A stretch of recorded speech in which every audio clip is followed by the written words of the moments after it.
Can you hear me? Can you hear me? Yes. पैफी के इस platform पर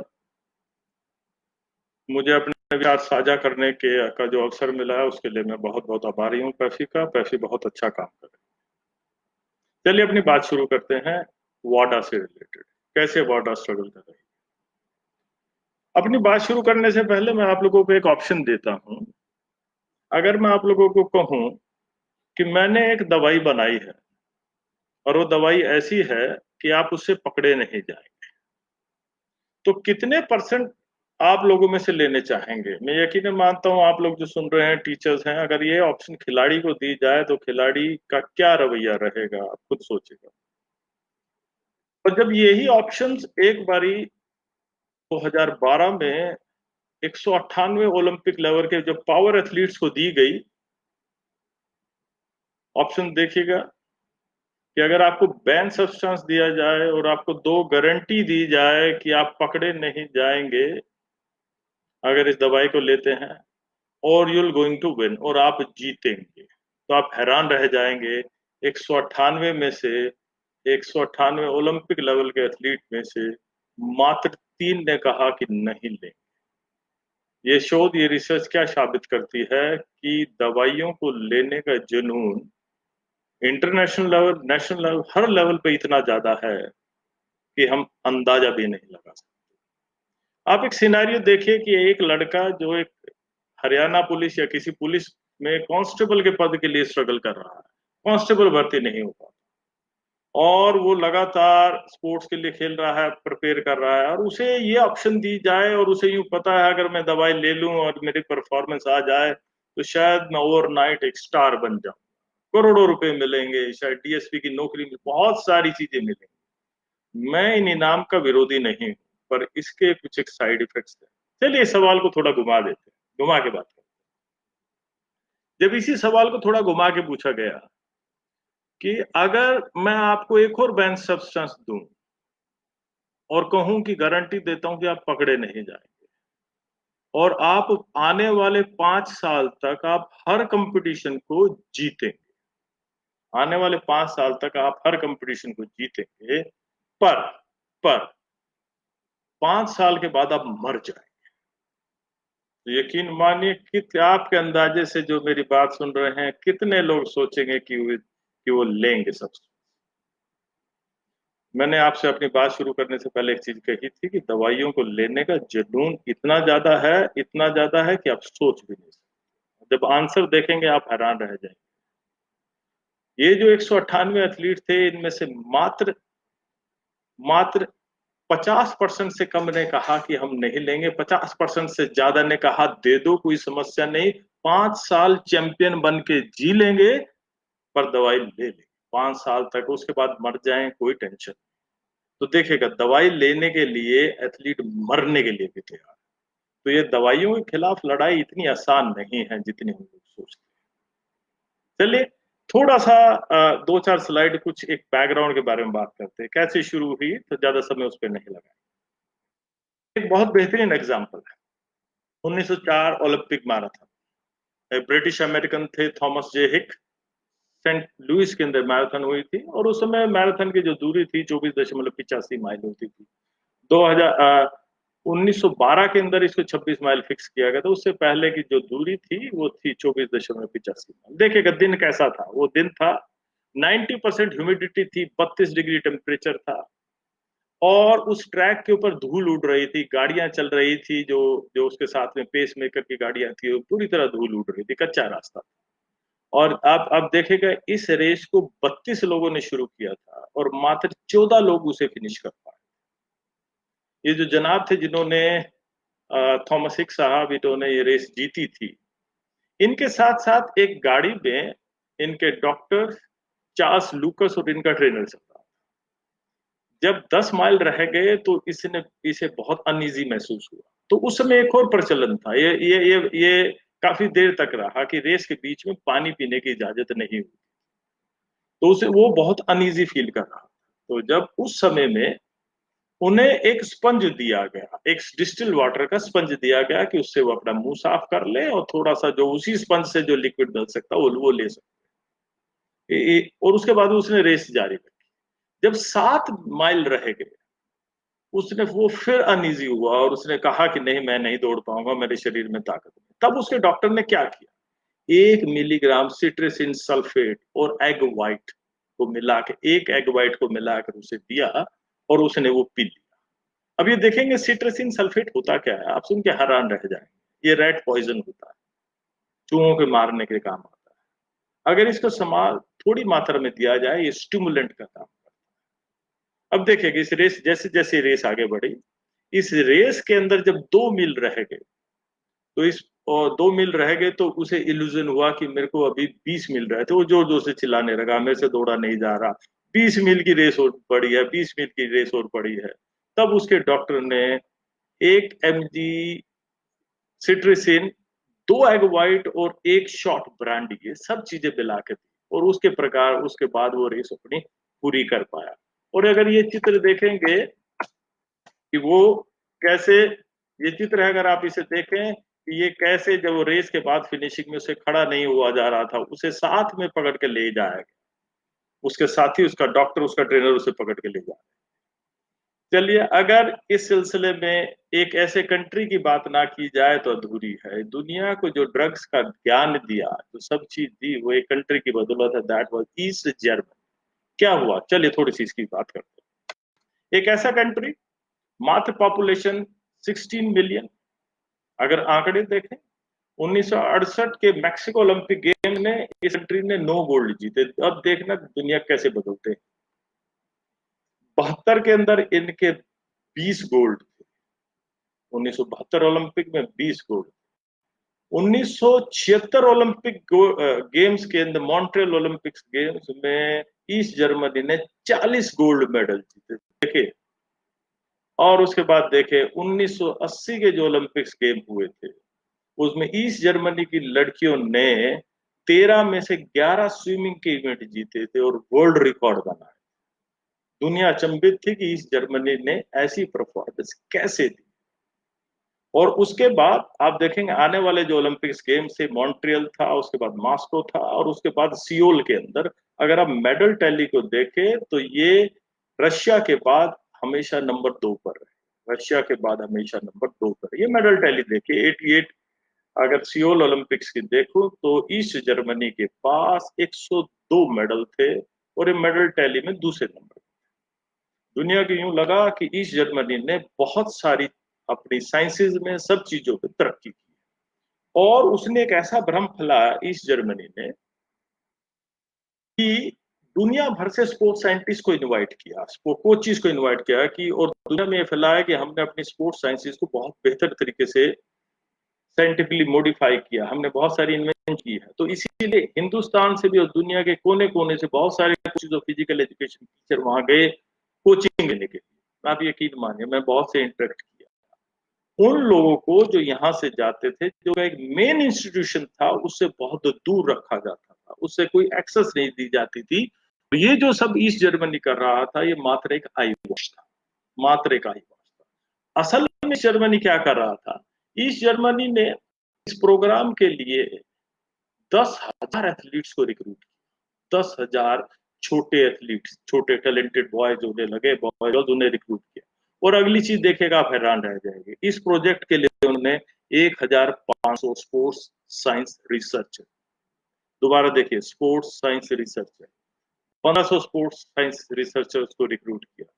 अगर मैं आप लोगों से एक सवाल करूं कि हिंदुस्तान में कितने स्पोर्ट्स साइंसेज रिसर्चर हैं, तो जवाब शायद अपने आप खंगालेंगे, तो जवाब कुछ ज्यादा बेहतर नहीं। तो फिजिकल एजुकेशन को मैं स्पोर्ट्स साइंस रिसर्चर नहीं मानता, मेरा अपना व्यक्तिगत ओपिनियन। वो स्पोर्ट्स साइंस रिसर्चर हैं जिनका प्योरली काम स्पोर्ट्स साइंस से रिलेटेड रिसर्च करना, जो एथलीट्स के काम। अब देखिए इसके साथ और उन्होंने क्या किया, 1,000 डॉक्टर्स रिक्रूट, 1,000 डॉक्टर्स इसी इंस्टीट्यूट के लिए, इसी प्रोग्राम के लिए। और क्या किया, 4,700 कोचिज रखे। और क्या किया, और 3,000 स्टेसी के एजेंट रखे। स्टेसी जैसे ये स्टेसी क्या है वहां की, जैसे हिंदुस्तान की आईबी है, रिसर्च एनालिसिस विंग है, रशिया के अंदर केजीबी है, अमेरिका के अंदर सीआईए है, उसी प्रकार ये उनकी इंटेलिजेंस एजेंसी थी जो इसे मॉनिटर करते थे कि ये जो हम काम कर रहे हैं ये कहीं दुनिया की नजर में ना आए और दुनिया से सब अंडरग्राउंड चीजें चलती रहे। देखिए क्या किया इन्होंने। एक फॉर्म थी, इसका नाम था जेनाफॉर्म, और ये क्या थी, ये स्टेट की रन फार्मास्यूटिकल कंपनी थी। ईस्ट जर्मनी में 1950 में इसकी स्थापना हुई थी, और इसे एक टारगेट दिया गया कि आप हमारे लिए एक दवाई बनाए। कैसी दवाई बनाए जो हमारे एथलीट्स को परफॉर्मेंस को बढ़ाने में काम। और इसको प्लान, जो ये प्रोजेक्ट था इसे प्लान दिया गया, इसे नाम दिया गया state plan 14.25 scale shopping for gold. इसका स्टेट का, अब कोई भी फाइल चलती थी जिसके ऊपर लिखा होता तो उसका बजट अलग से अप्रूव हो जाता, तो सब समझ जाते थे ये किस प्रोजेक्ट का, ये सीक्रेट रखा गया। इसके बाद और इस स्टासी की, जैसे मैंने आप लोगों को पहले बताया, उनकी जो सिक्योरिटी, स्टेट सिक्योरिटी एजेंसी थी, उसे क्लोजली मॉनिटर करती थी कहीं इसमें कोई गड़बड़ तो नहीं। देखिएगा इस रिसर्च का, इन सब का क्या हाल हुआ 1961 के अंदर। ये सब मेहनत के बाद ये एक पदार्थ तैयार करने में कामयाब हुई, ये सब चीज थी, जिसका नाम था 4 हाइड्रो मिथाइल टेस्टोस्टेरोन, और जिसे टर्नाबोल के नाम से बेचा जाता था। ये एथलीट मास लेवल पर इस टर्नाबोल का इस्तेमाल करते थे, और दुनिया को ये दिखाते थे कि हमने साइंसेज में दूसरे क्षेत्र में डेवलपमेंट की, और हम उस बूते पर ये चैंपियनशिप जीते थे। हालांकि सब बिल्कुल नहीं था, वो जीतने के पीछे एक और राज था, दैट वाज टर्नर। एक चित्र देखिए, गजब की फोटो। ये फोटो है स्विमिंग इवेंट में ईस्ट जर्मनी की फीमेल एथलीट स्विमिंग पूल से बाहर निकल रही है। अगर इस फोटो को ध्यान से देखें, ये फोटो अखबारों में छपी तो इसने तहलका मचा दिया। ध्यान से देखें कि इस, जहां मैं कर्सर दिखा रहा हूं, ईस्ट जर्मनी की जो फीमेल एथलीट्स हैं उनके ट्राइसेप्स नजर आ रहे हैं। अमूमन फीमेल जितनी मर्जी फिट हो जाए, जितनी मर्जी एक्सरसाइज करे, उनके अमूमन ट्राइसेप बहुत कम नजर में आता, बहुत कम नजर में। तो इस फोटोग्राफ में कहा कि ईस्ट जर्मनी की जो स्विमर्स हैं, जो एथलीट हैं, वो इतनी फिट है, इतनी स्ट्रांग है कि उनके ट्राइसेप्स भी नजर आते हैं। वो ट्राइसेप नजर आने के पीछे था राज, ट्रेनाबोल और एक्सरसाइज। एक चित्र देखिए, अगर ये मेरा बस चले तो शायद ये हर जिम में, हर स्टेडियम में इस फोटो को मैं जरूर लगा दूं। ध्यान से देखिए, ये फोटो है हेडी क्रीगर की। ये फोटो है हेडी क्रीगर, ये हेडी क्रीगर है जो आपको दिखाते हैं। ये शॉर्ट पटर रही है, ये यूरोपियन एथलेटिक चैंपियनशिप के अंदर इसने गोल्ड जीता था 1986 के। और दूरी दूरी इसने जो शॉर्टपुट फेंका था वो था 21.10 मीटर शॉर्टपुट फेंका, इसे गोल्ड मिला। और आज के समय में ये हेडी क्रीगर, एंड्रू क्रीगर के नाम से इसे इतनी दवाई दी गई थी कि ये इस रूप में जी रही है। ये थी हेडी क्रीगर, और ये आज के समय में एंड्रू क्रीगर के नाम से इसे इतनी दवाई दी गई कि इसका सेक्स चेंज हो गया। आज ये इस रूप में जी रही है, और ये नीचे इसकी फोटो है जब ये प्रैक्टिस करती है। मतलब इसे इतना स्टीरॉयड दिया गया, इतना स्टीरॉयड दिया गया कि इसका सेक्स चेंज हो गया। और अगर देखे, ध्यान से देखे, इसकी मूछें भी हैं और इसकी दाढ़ी भी, और ये परफेक्ट मेल नजर आ रहा है। और देखे नीचे स्टेटमेंट क्या देती है, I was merely 16 year old. मैं मात्र 16 साल की थी जब मेरे कोच ने मुझे वो पीली दवाइयां देनी शुरू की। एक और ईस्ट जर्मनी का एक और कमाल देखिए कि हेडी क्रिगर को 19, जिस साल उसने यूरोपियन चैंपियनशिप में गोल्ड जीता था, एक साल के अंदर 1986 के अंदर 2600 mg स्टीरॉयड दिया गया था। दोबारा देख कितना, 2600 mg दिया गया था। और एक एक एथलीट जिसे जानते होंगे, बेन जॉनसन ने समर ओलंपिक गेम्स के लिए एक साल जो ये लिया था, ये कितना था, ये तकरीबन जो एडी क्रीगर को दिया गया था इससे 1000 mg ज्यादा था। जितना बेन जॉनसन ने लिया, हेडी क्रीगर ने उससे 1000 मिलीग्राम ज्यादा लिया था। इतना ज्यादा स्टीरॉयड इन्हें दिया जाता है। अगली स्लाइड देखेंगे आप हैरान रह जाएंगे। ये जनाब है 2 टाइम के वेटिंग वर्ल्ड चैंपियन है। नाम इनका ग्रेट बून है। और एक सरल भाषा में देखें कि ये अपनी कैटेगरी में कहीं से भी इनकी बॉडी और ये नजर नहीं आती। कहीं से भी मस्कुलर बॉडी अगर आप देखें तो बहुत कम नजर आती है। पर इसके पीछे एक कारण था, ये 2 बार के वर्ल्ड चैंपियन थे और इनके पर खिताब था। He was said to be the strongest man of the world, इन strongest man of the world का खिताब दिया गया। और एक जो गजब की बात, 12 महीने के अंदर इन्हें 12 महीने के अंदर कितना स्टीरॉयड दिया गया, 12,775 mg स्टीरॉयड दिया गया था। और वो स्टीरॉयड इतना है, आप यकीन मानिए, that is the highest amount ever recorded और बिलीव टू बी रिकॉर्डेड। आज तक इतिहास में इतना ज्यादा स्टीरॉयड के प्रमाण मिलते नहीं, कोई लिखित प्रमाण नहीं। और इसके जब ये स्टीरॉयड की बात सामने आई तो वेस्ट जर्मनी के अंदर एक कहावत मशहूर कि बून ने जितना स्टीरॉयड लिया था, इतना जर्मन जो ब्रीडर्स हैं अपने पूरे बाड़े के अंदर जितने बछड़े रखते हैं उन सबको मोटा करने के लिए इतना स्टीरॉयड दिया जा सकता है। ये उनके लिए सफिशिएंट है जितना सिर्फ एक आदमी ने लिया। चलिए एक और देखें, एक और थोड़ा सा आगे चलते हैं। इन लेडी को अगर आप ध्यान से देखें, नाम फ्लोरेंस ग्रिफिथ जॉयनर। अगर ध्यान से देखें, अगर के बाजू देखें, बाजू को देखें, मसल्स देखें, एक शायद जवान बच्चा भी शर्मा जाए कि कितने स्ट्रॉन्ग मसल्स हैं इसका डेल्टॉइड मसल, ट्राइसेप, बाइसेप्स, और ये हाथों के मसल देखिए, और ये इसके थाई मसल देखिए। ये मशहूर थी। इसको अच्छे नाखूनों का बड़ा शौक, नाखूनों को बड़ी कलाकारी करके। उसके साथ एक और बड़े काम की, आज की तारीख तक भी 100 मीटर और 200 मीटर के जो वर्ल्ड रिकॉर्ड हैं वो इन्हीं के नाम है। कब के रिकॉर्ड हैं देखिएगा, 1988 के, 1988 के रिकॉर्ड है। और जब ये रिकॉर्ड बनाए गए थे, 10.49 का रिकॉर्ड बनाया गया था, तो एक ही साल के अंदर इसने 47.47 सेकंड इंप्रूव किया था।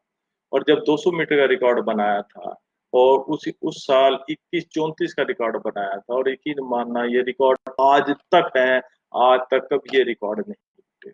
एक और गजब की बात, हमें स्पोर्ट्स साइंसेज में पढ़ाया जाता है कि एथलीट जब एक्सरसाइज करता है, इस लेवल की एक्सरसाइज करता है, तो वो फिजियोलॉजिकली इतना फिट हो जाता है, उसके सिस्टम इतने अच्छे हो जाते हैं, वो बड़ी लंबी जिंदगी जीता है।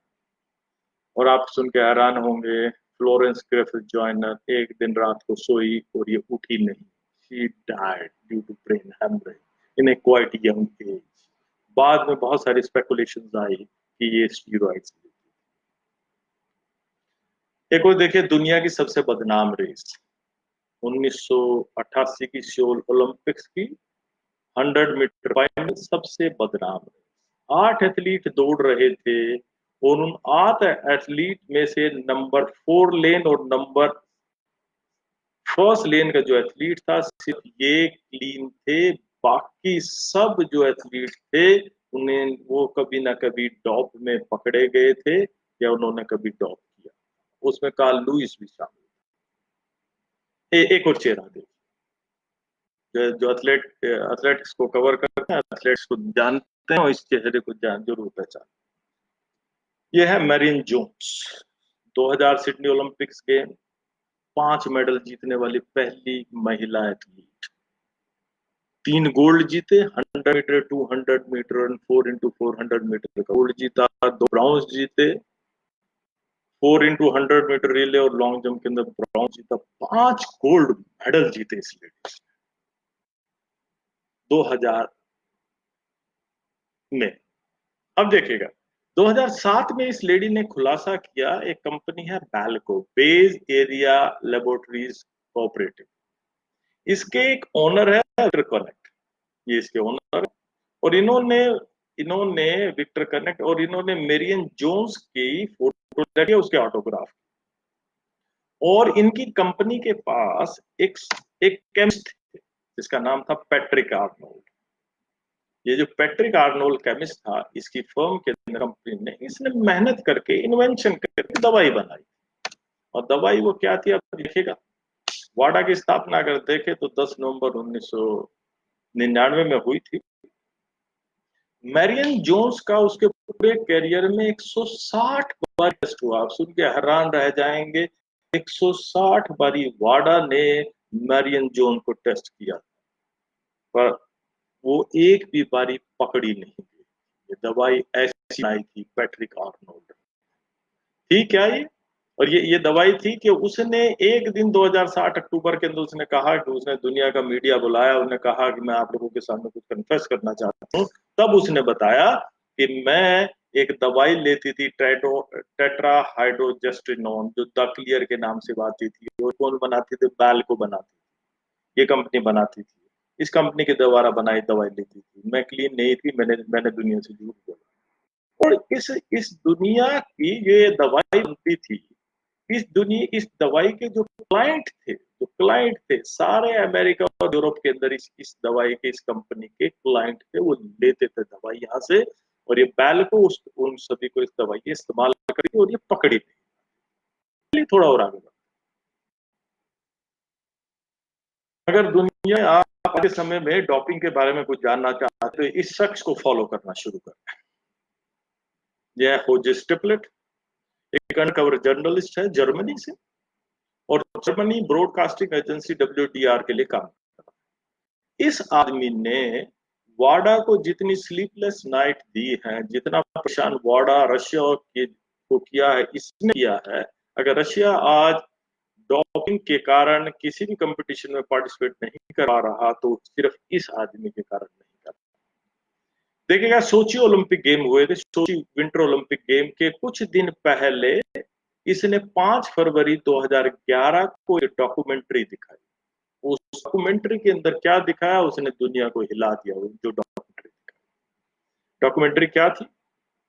इन्हें रशियन इंस्टीट्यूट ऑफ, ये था एक international renowned Russian scientist, Russian academy of science Moscow के एक एक एक साइंटिस्ट, ये है उसके साइंटिस्ट से कॉन्टेक्ट साध लिया और साइंटिस्ट को तैयार कर लिया कि जो आप दवाई बना रहे हैं वो दवाई आप मुझे भी दे दें ट्रायल पर्पस के। वो साइंटिस्ट तैयार हो गया। उस साइंटिस्ट ने कहा कि मैं आपको मॉस्को के मेट्रो स्टेशन पे मिलूंगा, और मिलूंगा नहीं, चलते चलते मैं रेड टी शर्ट में आऊंगा, इस नंबर पिलर के पास आप खड़े हो जाइएगा, मैं जाता जाता आपको दे जाऊंगा।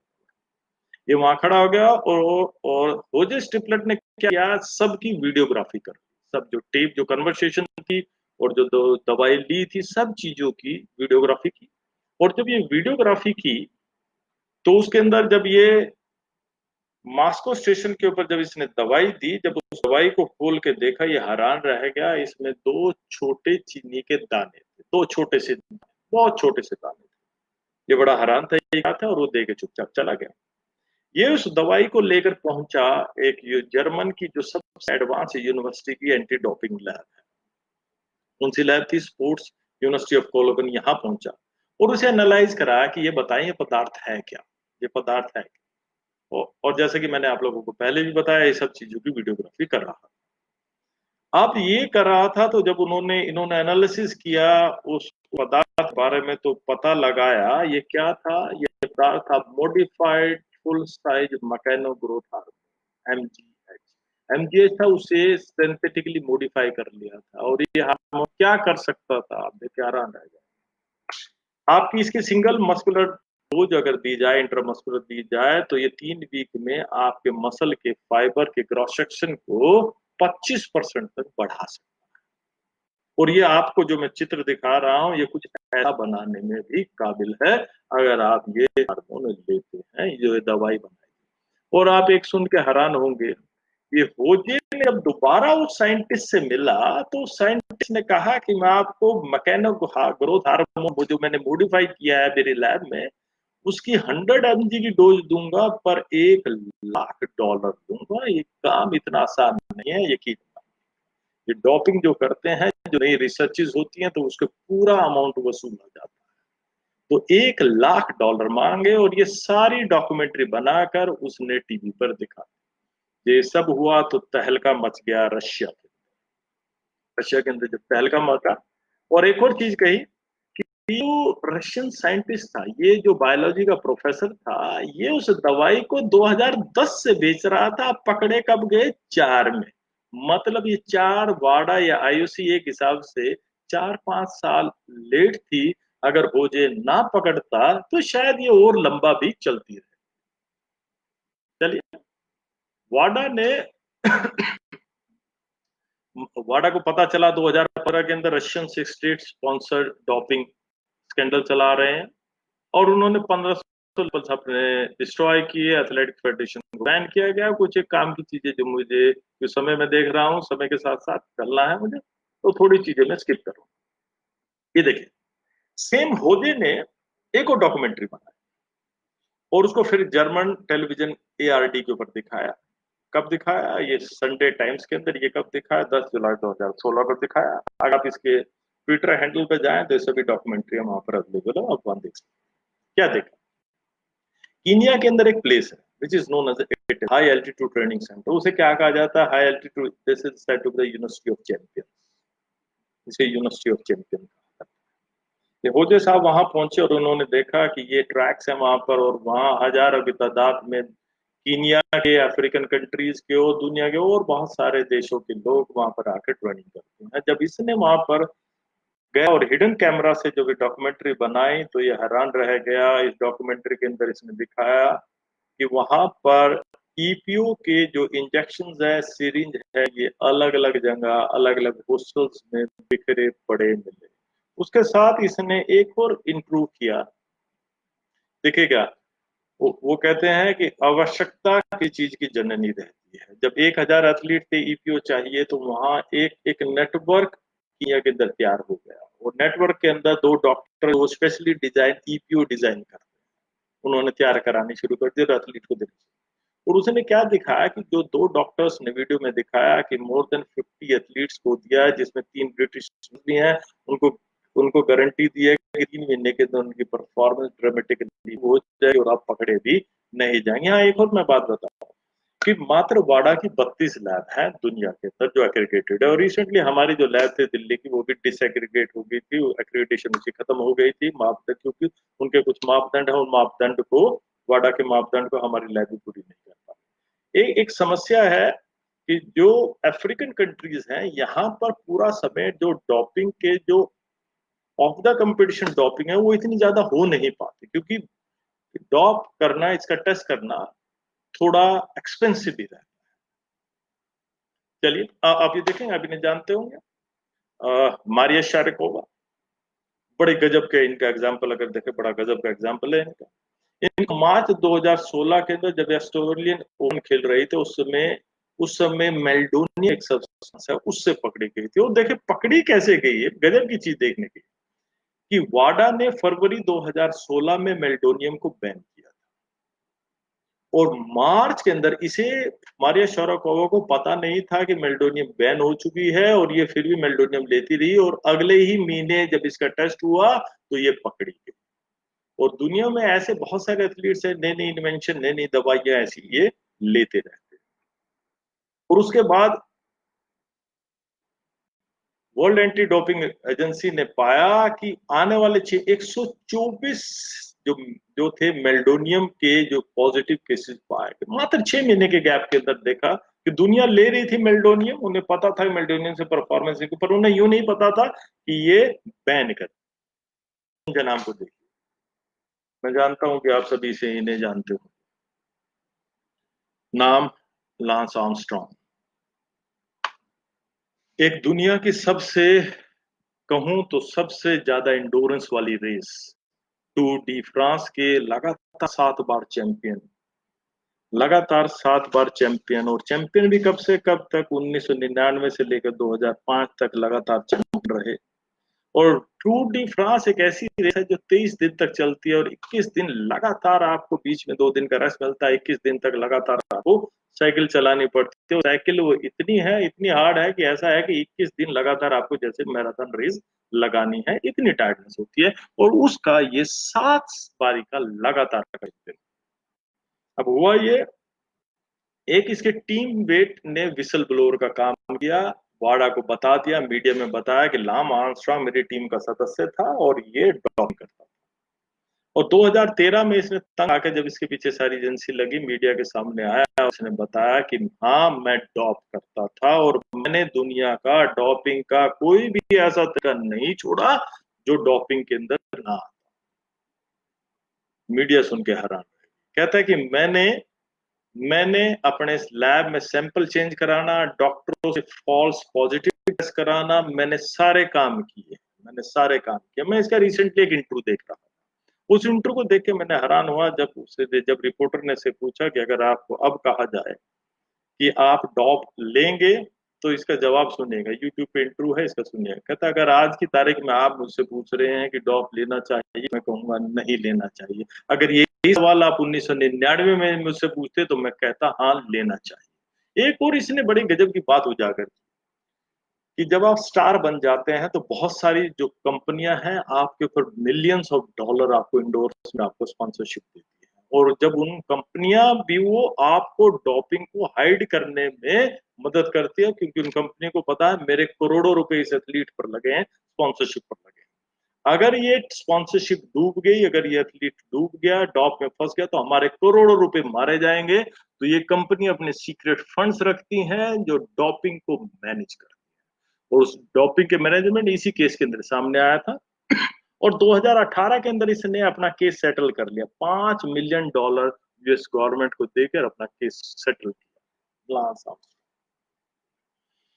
चलिए अब बात करते हैं प्यांगोंग 2018 की, जो 9 फरवरी से लेकर 25 फरवरी के बीच में हुआ था। और वहां भी होजे साहब ने, सच बताऊं जैसे कि मैं आपको पहले बता रहा हूं, होजे साहब ने दुनिया को बहुत सारी, पर्टिकुलर रशियंस को, और इन्हें बहुत सारी स्लीपलेस नाइट। इन्होंने फिर एक डॉक्यूमेंट्री दिखाई। कब दिखाई? 29 फरवरी 2018 को दिखाई। और उसके अंदर क्या कहा कि जो वाडा जिन बॉटल्स के अंदर जिन बॉटल के अंदर सैंपल लेता है, ये टेम्पर प्रूफ नहीं, ये टेम्पर प्रूफ नहीं है। अगर इन बॉटल्स को आप देखें, बड़े देखें, एक पेटेंटेड आइटम है ये बॉटल, और स्विस कंपनी है।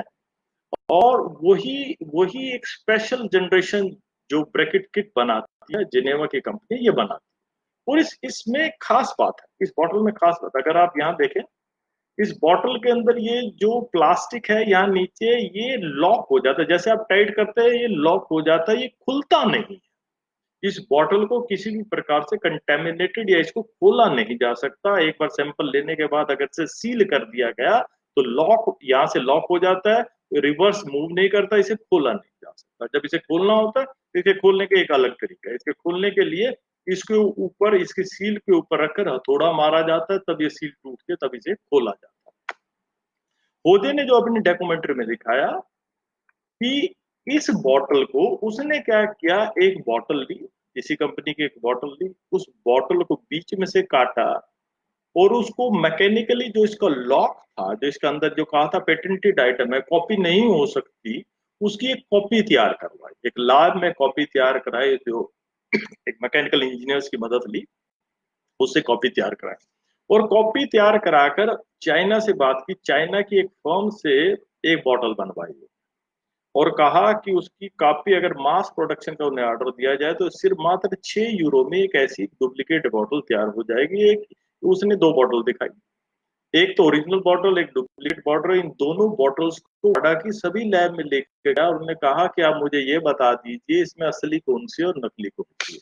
वो यकीन मानिए कोई भी असली और नकली का फर्क नहीं बता। अब देखिएगा, जब असली नकली का फर्क नहीं बता पाया, अब गेम रशियंस क्या करते हैं। रशियंस सोची की एंटी डोपिंग लैब है। इस लैब के अंदर ये देखिए, अभी आगे बात करेंगे डॉक्टर रॉडनिकॉफ, ये उनका जो नेशनल डोपिंग एजेंसी है उसके हेड है, उसका रूम है। और यहाँ इसके अंदर सैंपल कलेक्शन। अब क्या करते थे रशियंस, क्या करते थे, उन्होंने भी इस ये जो बॉटल थी ये डुप्लीकेट तैयार कर ली। अब जो सैंपल दिन में आप किसी एथलीट से लेते थे वो कंटेमिनेटेड होता था, उसका नंबर होता था, वो क्या करते थे रात को सैंपल को इस होल से बदल देते थे, उसमें फ्रेश सैंपल उसकी जगह सेम लेबल वाला लगा के सब लगा के रख देते थे। वाडा जितने टेस्ट करना चाहे कर सकती है। ये चित्र है उसका, वो सैंपल जहाँ से ट्रांसफर किए जाते हैं, जिस रूम साथ में स्टोर रूम था और साथ के साथ में उनके हेड का रूम था। ये देखिए, और इस प्रकार ये सारे के सारे सैंपल बदल दिए जाते थे, रशियंस पकड़े नहीं जाते। अब डॉक्टर रॉडनिकॉफ, जो कि वहां के डायरेक्टर एंटी डोपिंग सेंटर के 10 साल तक डायरेक्टर रहे, प्रोफेशन से एनालिटिकल केमिस्ट थे, गजब के आदमी थे, अगर इनके बारे में 2 मिनट बात ना की जाए तो बड़ी बेइंसाफी। डॉक्टर रॉडनिकॉफ, जैसे कि मैंने बताया कि एनालिटिकल केमिस्ट थे, और आज के समय में रॉडनिकॉफ यहाँ नहीं।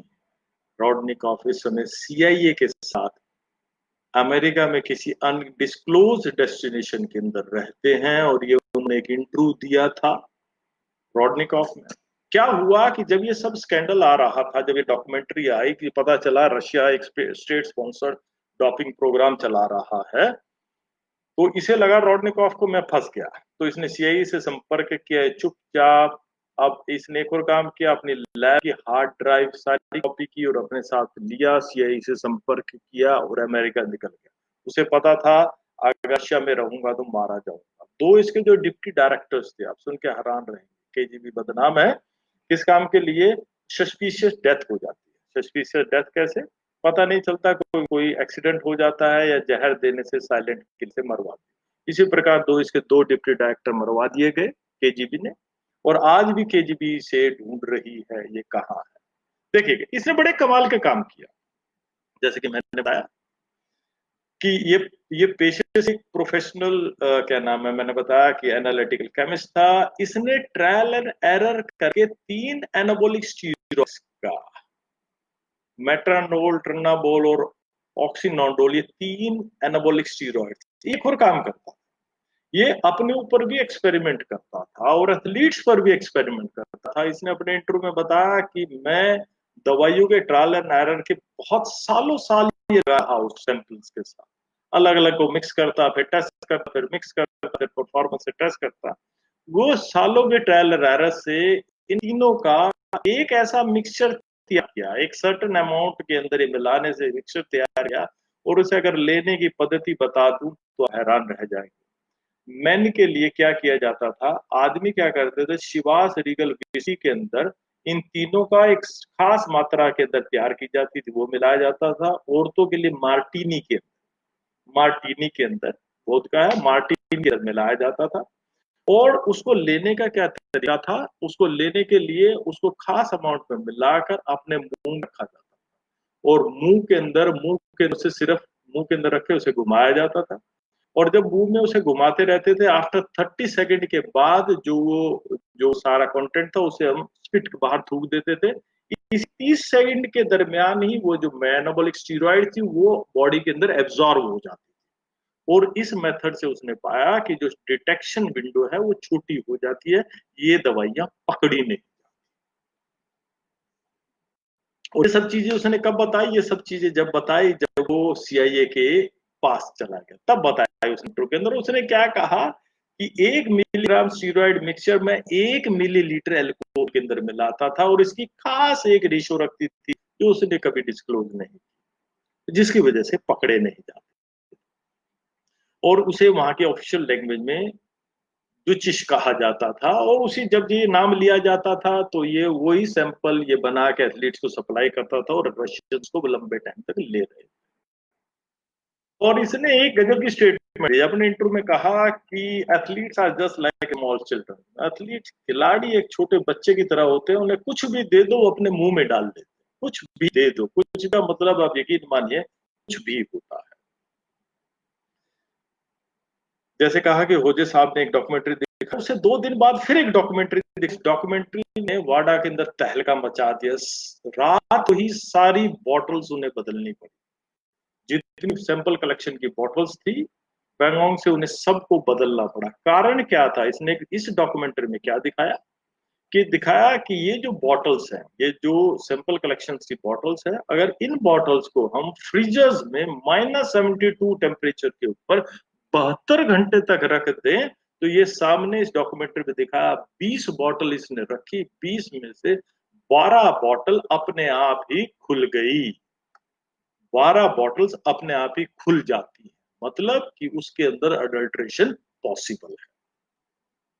और यही सारी चीजें इन्होंने दिखाई। ये एक लॉयर है, ये लॉयर है जो एंटी डोपिंग के केसेस को डील करते हैं। इन्होंने कहा, इस ये एक वीडियो है, देखिएगा, top secrets of Russian doping देखिएगा। इसमें एडमिट करता है कि दुनिया में अगर कोई एथलीट कहता है मैं डॉप में फंसा हूं तो मुझे लॉयर करिए, मैं सबको बचा दूंगा, क्योंकि आपका जो डोपिंग का सिस्टम है वो फुल प्रूफ नहीं है, बॉटल्स खुल जाती हैं, सैंपल अडल्ट किया जा सकता है। चलिए थोड़ा सा आगे चलते, बहुत सारे वीडियोस हैं जो आप देख सकते हैं यूट्यूब पे, अलग अल जजीरा पे, बहुत सारी जगह हैं, वहां से इंफॉर्मेशन कलेक्ट की जा सकती है। अब एक और चीज देखिए, रशियंस को 9 दिसंबर 2012 को 4 साल के लिए बैन कर दिया गया। मतलब क्या, रशियंस अगले समर ओलंपिक नहीं के, ये जो डॉक्यूमेंट्रीज दिखाई थी, इस आदमी ने रशियंस के लिए क्या किया, ये सब डॉक्यूमेंट्रीज ने 2012 2020 के समर ओलंपिक नहीं खेल सकते, विंटर ओलंपिक नहीं खेल सकते, 2022 का जो फुटबॉल का वर्ल्ड कप है ये भी रशियंस बैन है इसके लिए। हुआ क्या, पेच कहां फंसा? जब मैंने आके आप लोगों को पहले बताया था, रॉडनिकॉफ ने क्या किया था, रॉडनिकॉफ ने जो हार्ड डिस्क लेके सीआईए के साथ मिलकर रशिया से आ गया था, तो बाद में जब इन्होंने मॉस्को लेबोरेटरी ने अपनी रिपोर्ट दिखाई तो उन्होंने कहा कि मात्र 29 आदमी पॉजिटिव हैं, पर उसकी रिपोर्ट में 298 आदमी पॉजिटिव थे, जो रॉडनिकॉफ की रिपोर्ट थी। इसीलिए वाडा ने रशिया को 4 साल के लिए बैन कर दिया। जब ये काम हुआ तो रशियंस ने भी सोचा कि हमारे ऊपर इतना काम चल रहा है, तो उन्होंने क्या किया, एक चीज होती है थेरेपेटिक यूज एग्जेम्पशंस की,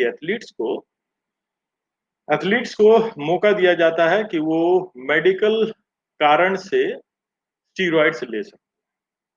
एक एक एक हैकर्स का एक ग्रुप है जिसे फैंसी बियर कहा जाता है, और कहा जाता है कि ये रशियंस का है। इस फैंसी बियर ने क्या किया, वाडा की साइट को हैक किया। हैक करने से जो इंफॉर्मेशन निकाली वो इंफॉर्मेशन ऐसी थी कि दुनिया चौंक, और ये सीक्रेट इंफॉर्मेशन रखी जाती, वाडा नहीं था। क्या थी इंफॉर्मेशन? इंफॉर्मेशन क्या थी, 2015 के अंदर टीयूबी थेरेपेटिक यूज एग्जीबिशन यूएसए को कितनी दी गई, देखे है अब नंबर देखिए, 6553, सॉरी 653, और फ्रांस को कितनी दी गई, ऑस्ट्रेलिया को कितनी दी गई, और रशिया को कितनी दी गई। और इसी के साथ मैं कहूंगा, अगर कुछ मेरे साथी कुछ सर्च करके देखें कि इंडिया को कितनी टीयूबी दी गई, तो देखो बड़ा अजीब सा। उन्होंने बताया, एक अमेरिकन आर्टिस्टिक जिम्नास्ट जो सिमोन थी, ये क्या था इनका केस, देखेंगे आप हैरान रह जाएंगे। 4 टाइम ओलंपिक गोल्ड मेडलिस्ट हैं, 10 टाइम वर्ल्ड चैंपियन है, 10 टाइम वर्ल्ड चैंपियन, टॉप के एथलीट, जो उस लीग के अंदर पता चला कि ये स्टिमुलेंट एम्फेटामिन लेती थी, और इन्हें एम्फेटामिन के लिए टीयूबी मिली हुई थी, कि ये इसके पास अधिकार था कि ये स्टिमुलेंट ले और प्रतियोगिताओं में पार्टिसिपेट कर पाए। और उनकी सफाई आई, जब ये आया तो ट्विटर पे उसने अपनी सफाई दी कि मैं एक बीमारी से ग्रस्त थी जिसके कारण मुझे ये लेने की इजाजत दी गई। एक ही चेहरा देखे पहचानते होंगे, लॉन्ग टेनिस की स्टार है, विलियम सिस्टर सरीना विलियम्स। अभी देखिएगा यहाँ सरीना विलियम्स और वीनस विलियम्स दोनों बैठे, आप सुन के हैरान होंगे, पिछले 5 साल में 15 बार इन्हें टीयूवी दी गई है। 5 साल के अंदर इन्हें स्टीरॉइड्स और बैन सब्सटेंस लेने के लिए 15 बार इजाजत दी गई है। एक और चीज इन्होंने बताई, सुन के बड़े हैरान रह जाए। क्या कहा, asthma plus TU is equal to Olympic. Fancy Bear ने एक चीज और रिवील की, जो वेस्टर्न एथलीट्स का एक फार्मूला दिया कि जो वेस्ट में एथलीट जीतते हैं इसी कारण में जीतते हैं।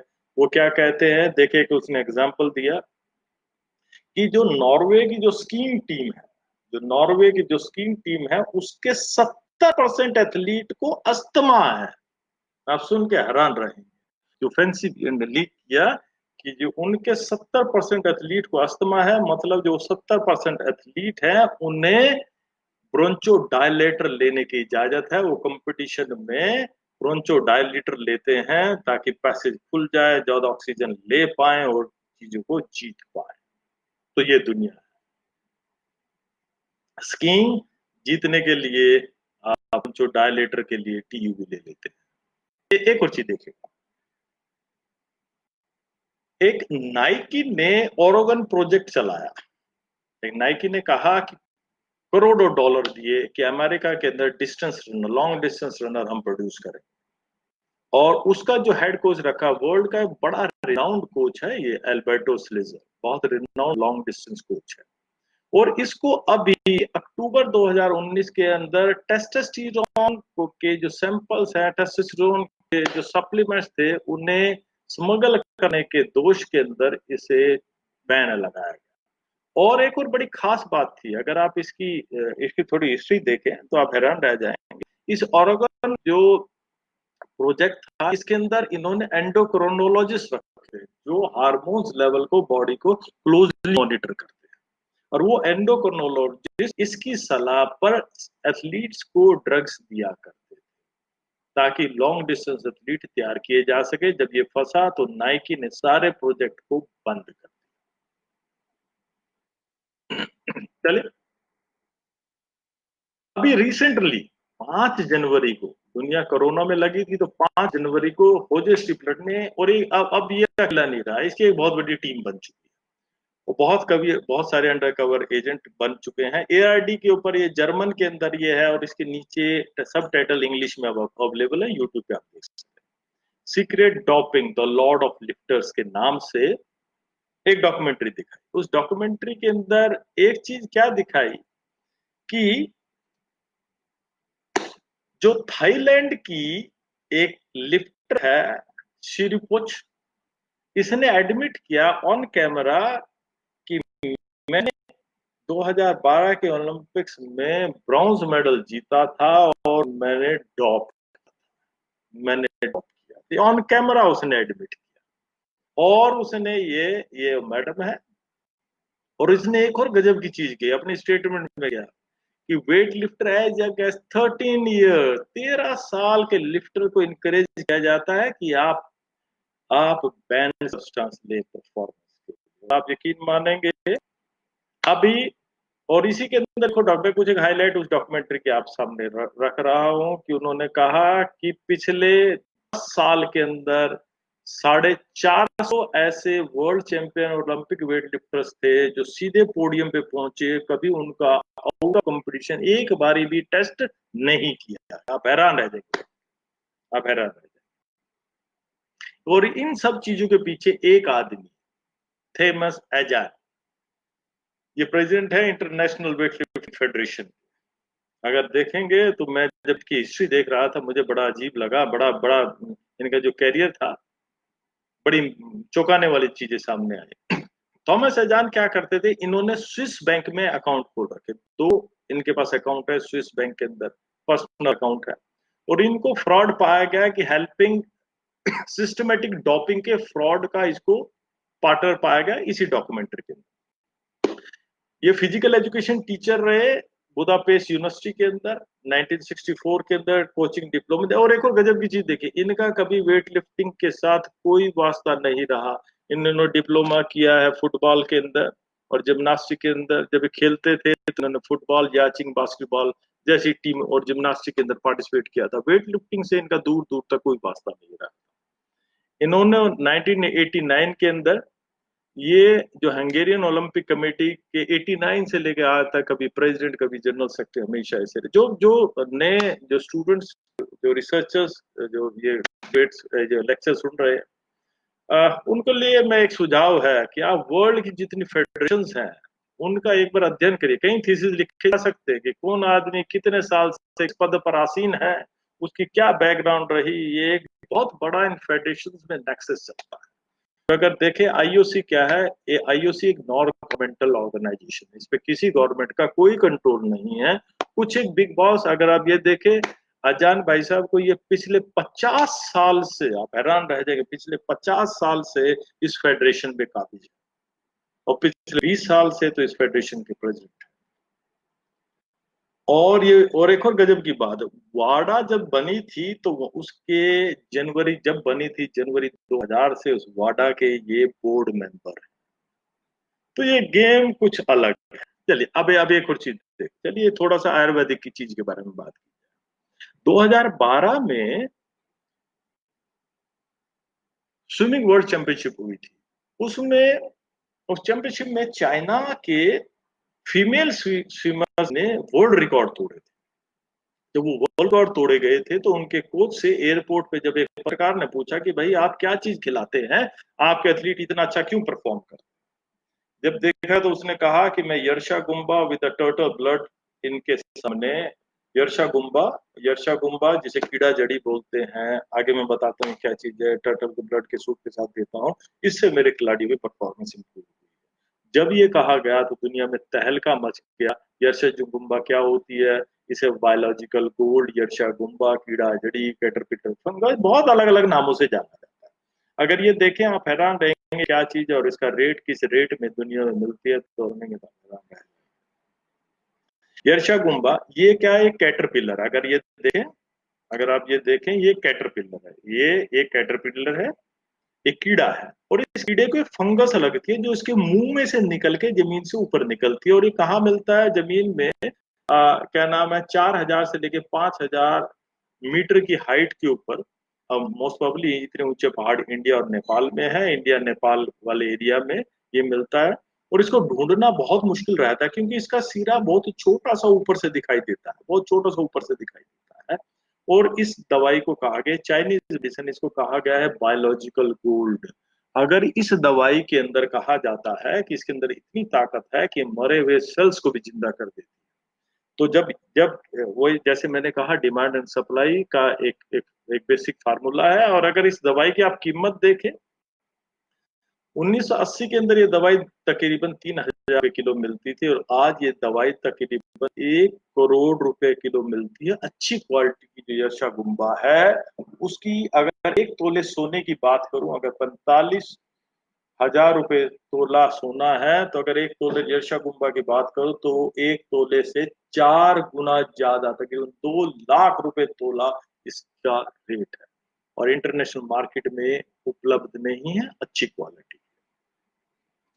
जैसे कि मैंने बात किया, क्या कुछ देख रहा था, यर्शा गुम्बा वो नेचुरल जो कैटरपिलर बनता है उसको बनने में साल लगता है, 1 साल से ज्यादा समय लगता है, बर्फ पड़ती है, वो इन्वायरमेंट बनता है। तो आज के समय में जब मैं प्रेजेंटेशन बना रहा था मैं हैरान रह गया, आजकल इंडिया में इसकी फार्मिंग भी शुरू कर दी है। देखें ये यर्शा गुम्बा, और ये सस्ती यर्शा गुम्बा तकरीबन 3 लाख रुपए किलो के करीब हमारे पास बहुत सारे फार्मर्स ने इसकी फार्मिंग शुरू कर दी, आर्टिफिशियल रूप से ये शुरू कर दी, ये उपलब्ध है। जैसे मैंने कल आपको कहा था, मैं कुछ एक आयुर्वेद दवाइयों के बारे में बात बताऊंगा आप लोगों को। अगस्त 25 2014 था, हिंदू के अंदर एक आर्टिकल छपा। क्या था आर्टिकल था, अंडर हर्ब, एक DRDO, defence research development organisation जो हमारी है, जो अलग अलग मिसाइल बनाती है, सब चीज बनाती है, गन्स बनाती है, उसकी एक ब्रांच है। कौन सी है, defence institute of higher altitude research, जिसको डीआर के नाम से बोलते हैं, ये ले में है। इसने पाया एक खास दवाई जिसको बोलते सोलो, रोहितोलो, और इंग्लिश में बोला जाता है उसे रोहितोलो, इसकी इजाद की है। ये कुछ ऐसी दवाई, ये क्या करती है, और इसको क्या टॉनिक हर्ब के लिए कुछ ऐसा दिखती है, और ये हायर हिमालयन रीजन में ही पाई जाती है। और इसमें क्या है, इसको हर्बल टॉनिक के नाम से जाना जाता है। और ये क्या है, ये अगेन मैंने कहा कि चाइनीज मेडिसिन है, और इसके अंदर क्या है, इसकी गोल्डन रूट्स होती है। इसके ऊपर जब स्टडी की गई, जो अध्ययन किए गए, उसमें क्या पाया कि इंडोरेंस परफॉर्मेंस, अगर 200 mg इस दवाई को लिया जाए ट्रेनिंग से आधा घंटा पहले या 1 घंटा पहले लिया जाए, तो ये इंडोरेंस परफॉर्मेंस को इम्प्रूव कर देती है। कैसे, क्योंकि ये क्या करती है, पल्मोनरी वेंटिलेशन को बढ़ा देती है। और ये दवाई आज के समय में हमारा जो डीआर का सेंटर है, डीआरडीओ का, वहां पर ये दवाई तैयार करते हैं। और इसके अंदर एक और चीज, एक और रिसर्च जब मैं ढूंढा था मुझे मिली, एक होता है परसीव एक्सर्शन, कि जो हम महसूस करते हैं एक पर्टिकुलर वर्कलोड पे मैं कितनी अपने आप को थका हुआ महसूस करता हूँ। एक स्टडी 2014 में एक स्टडी की गई, उसमें पाया कि जब 10 मेल्स को 3-3 घंटे की 2 बार साइकिलिंग कराई गई, और उन्हें सप्लीमेंट किया गया, 3 मिलीग्राम उनके बॉडी वेट का सप्लीमेंट किया गया, तो पाया गया, तो उनकी जो एक पर्टिकुलर लोड के ऊपर जो थकान महसूस कर रहे थे प्लेसिबो से, अगर ये देखें कि जो इस लोड के ऊपर 30 मिनट के अंदर जब ये दवाई ये सोलो ली थी तो उसके अंदर थकान का लेवल ये था, जब ये प्लेसिबो लिया तो उसके अंदर ये था। काफी इफेक्टिव दवाई है, इसके ऊपर रिसर्च की जा सकती है, बहुत सारे शोध किया जा सकता है। साथियों, जैसे मैं एक और बताऊं आप लोगों को, हिंदुस्तान में हर्बल मेडिसिन का बहुत बड़ा खजाना है, इसके ऊपर कभी भी सिस्टमैटिक रिसर्च स्पोर्ट्स के हिसाब से नहीं की। अभी मैं रिसेंटली देख रहा था अश्वगंधा के ऊपर, अश्वगंधा के ऊपर जब मैं सर्च कर रहा था, तो अभी एक रिसेंटली एक बहुत रेप्यूटेड जर्नल में स्पेन के कुछ एक ऑथर्स है, उन्होंने मेटा एनालिसिस, एक न्यूट्रिशन नाम का जर्नल है, अभी रिसेंटली है, पिछले 15-20 दिन पहले छपा था। उसके अंदर उन्होंने मेटा एनालिसिस करके बताया, तो पाया दुनिया में मात्र 2 ऐसी रिसर्च हुई है अश्वगंधा की स्पोर्ट्स परफॉर्मेंस पर। और उसमें से सच बताऊं तो एक रिसर्च मेरी भी थी, एक मेटा एनालिसिस मैंने भी किया था कि अश्वगंधा को लेने से VO2 मैक्स पर क्या प्रभाव पड़ता है। तो वही कह रहा हूँ कि हमारे पास इतना बड़ा खजाना है कि मैं साथियों से गुजारिश करूंगा, जो आप ये कंपैरिजन करते हैं वॉलीबॉल, हैंडबॉल, फुटबॉल का, इसको छोड़िए। आयुर्वेदिक मेडिसिन है, इनके ऊपर रिसर्च करिए। जब रिसर्च करके और गुजारिश करूंगा कि आप अपनी यूनिवर्सिटी की जो एथिकल कमेटी है उससे परमिशन जरूर लीजिएगा। और आप अकेले मत लीजिए, आपके यूनिवर्सिटी के अंदर अगर फार्मेसी डिपार्टमेंट है उसे अपने साथ एसोसिएट करिएगा, तो आपकी रिसर्च को ज्यादा ऑथेंटिक माना जाए। चलिए, एक और दवाई जिसका नाम है सी बकथॉन, ये भी दियार ने बनाई, और ये भी हाई रीजन में मिलती है, ये हिमालय और उत्तराखंड हाई रीजन में। ये दुनिया का एकमात्र ऐसा फ्रूट है जिसमें ओमेगा 7 फैटी एसिड मिलता है, और इसके अंदर इतने विटामिन, ओमेगा के जितनी फैटी एसिड की जितनी वैरायटी, सब इस फ्रूट के अंदर उपलब्ध है, जितने विटामिन सब उपलब्ध है। और इसे यार ने हमारे जो शुगर हाई एल्टीट्यूड पर लड़ते हैं, उनके लिए प्रिस्क्राइब किया, एक सिरप बनाया, मैं आज दिखाऊंगा। उन्होंने एक सिरप तैयार किया है, और बेटा विटामिन, और जो मैंने कहा सी बकथॉन, जो प्रोसेसिंग का, जो हम मैंने कहा कि defence institute of higher altitude research DIHAR है, इसने पेटेंट करवाया है, इसने रिसेंटली पेटेंट कराया है कि इस दवाई का पल्प निकाली, इस जड़ी पल्प निकाल के सिर्फ हम ही इसका बना पाएंगे। ये बहुत सारी चीजें लिखी है, सी बकथॉन के क्या फायदे हो सकते हैं। चलिए आप देखिए कि मैं समय देख रहा हूँ, समय बहुत तेजी से भागा जा रहा है। एक और दवाई है, एक और दवाई जो बना है सी एप्रिकॉट। अभी सी एप्रिकॉट क्या है, इन्होंने दयार ने एक बनाई है जो सी बकथॉन और एप्रिकॉट को, दोनों को के पल्प को मिलाकर एक दवाई बनाई है। कहाँ है दवाई ये हमारे दियार के defence research high altitude work centre ने दवाइयां तैयार की है, जो हमारे जो सैनिक हैं हाई एल्टीट्यूड पर रहते हैं, उनकी एफिशिएंसी को बढ़ाने के लिए दवाइयां तैयार की हैं, इन पर शोध हो सकता है। जैसे कि मैंने बताया सी एप्रिकॉट ये रहा, और एंटीऑक्सीडेंट इन्होंने तैयार की ना, बहुत सारी दवाइयां तैयार की। इन दवाइयों को अगर जो मेरे नए शोध करता है, इनको लेके, और एक और मेरा सुझाव है आप लोगों को, जब दवाइयों पे शोध करें तो इन्होंने ट्रेनिंग के अलग अलग पीरियड्स को जरूर लें। ट्रेनिंग के अंदर प्रिपरेटरी फेज पे कर रहे हैं, कंपटीशन फेज पे दिया जा रहा है, किस पे कर रहा है, उन सब चीजों का जरूर ध्यान रखें। इसी सेंटर, दियार सेंटर ने एक और दवाई किया है जिसे कहते हैं TIPG फिट। और इसने क्या किया कि बहुत सारी फंगस, जैसे मैंने कहा था कि वो जो कैटरपिलर फंगस है, जर्शा गुम्बा भी बताया, ऐसी और बहुत सारी फंगस और कुछ एक हर्ब्स को मिला एक दवाई तैयार की, जिससे इंडोरेंस परफॉर्मेंस बढ़ती है। ये दियार का दावा है, और ये दियार में अवेलेबल है। और रिसेंटली दियार ने एक एक पैक साइन किया है पतंजलि से, इन सभी दवाइयों की जो ये तैयार करते हैं उनकी मास लेवल की प्रोडक्शन के।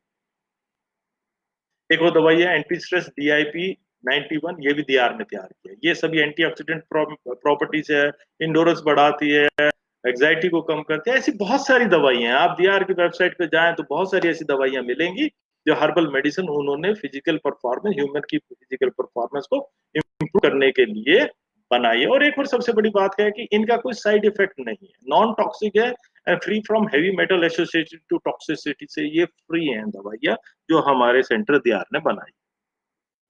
एक और मेडिसिन है, कि मैं समय देख रहा हूँ, ज्यादा समय नहीं है मेरे पास, तकरीबन 1 घंटा होने को आया है, कि मैं देख रहा हूँ कि ये कुछ एक दवाइयां मैं इसे स्किप कर देता हूँ।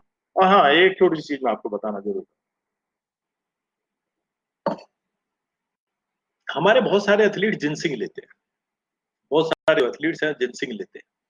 और ये जो जिनसिंग लेते हैं, जिनसिंग पहले जिनसिंग की टैबलेट 200 mg के अंदर आती थी बाजार में, रेडिली अवेलेबल थी। अब बहुत लंबे समय से नहीं आती। जो रेविटाल आता है, रेविटाल के अंदर जिनसिंग मिक्स।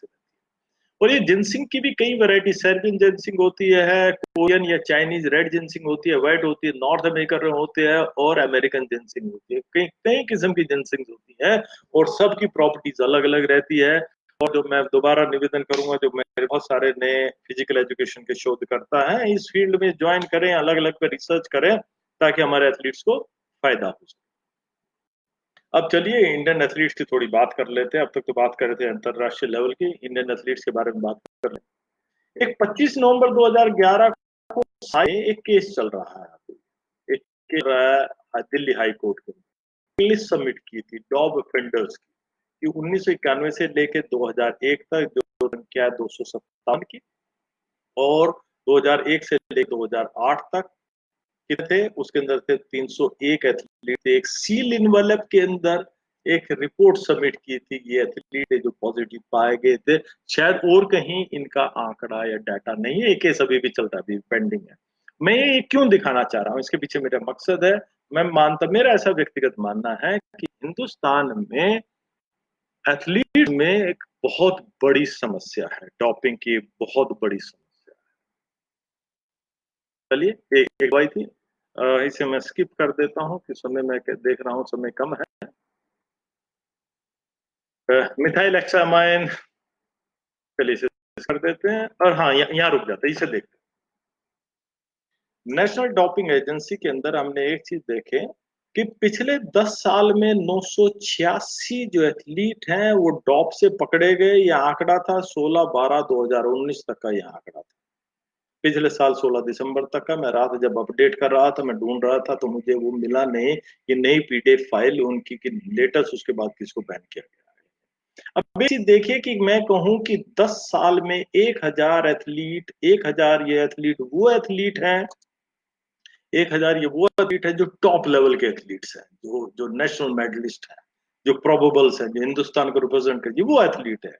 कोई state level, inter college level या यूनिवर्सिटी लेवल के एथलीट नहीं है। और 1000 का पकड़ा जाना है, क्या दर्शाता है ये कि समस्या बहुत बड़ी है।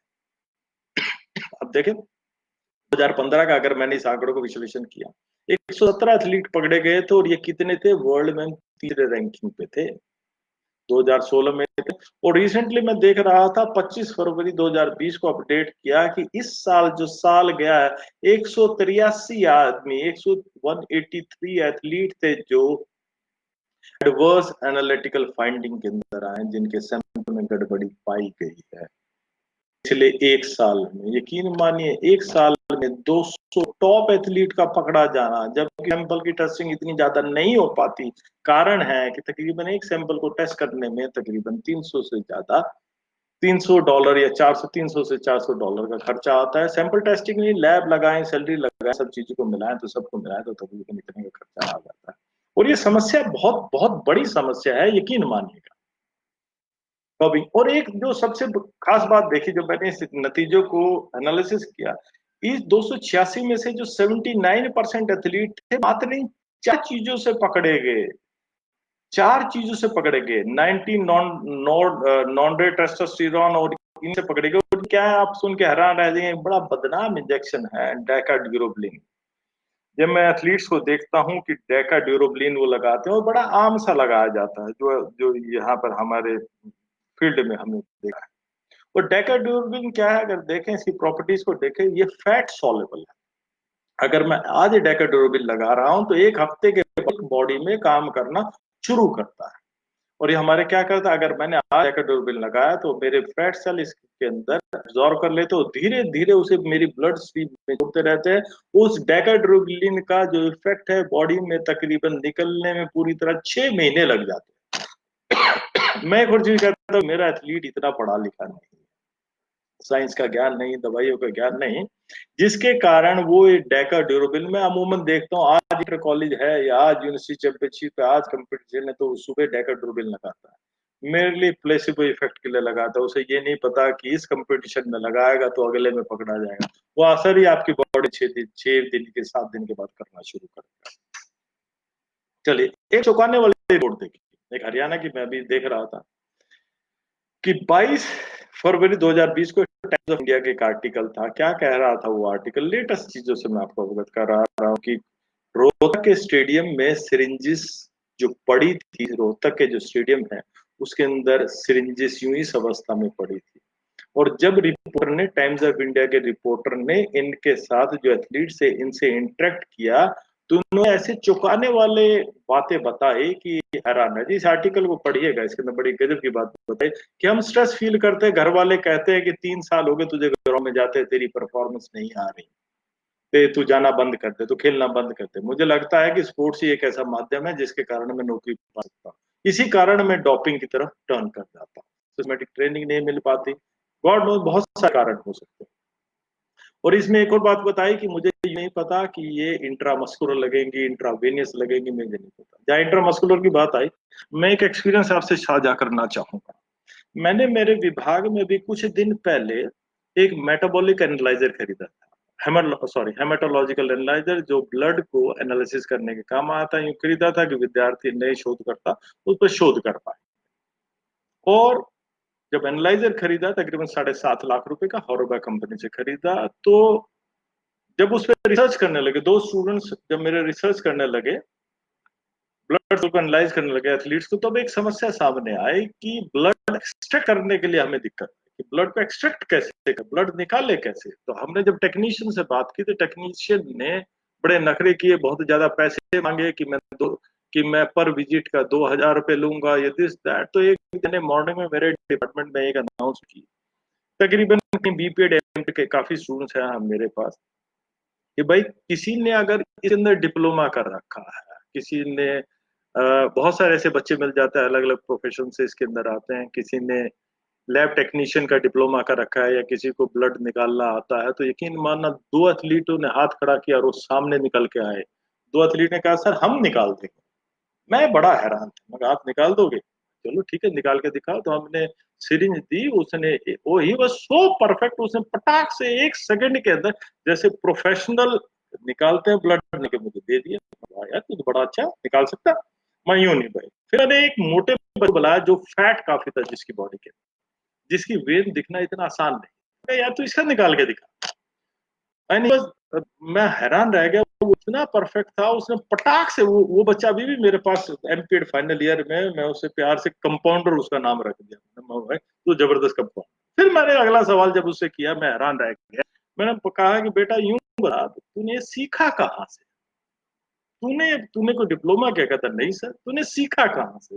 जो अगले शब्द उसने, मैं हैरान रह गया। मैं बहुत सारी चीजें जानता था, उन शब्दों ने उसे इंडोर्स किया। कहता सर मैंने ये साई हॉस्टल में सीखा, मैं लंबे समय तक साई हॉस्टल में रहा हूँ, और वहां मैंने हजारों की तादाद में इंट्रामस्कुलर और इंट्रावेनस इंजेक्शन लगाए हैं अपने साथियों एथलीट्स को, और अपने, और वहीं से मैंने ये महारत है, वहीं से मैंने महारत।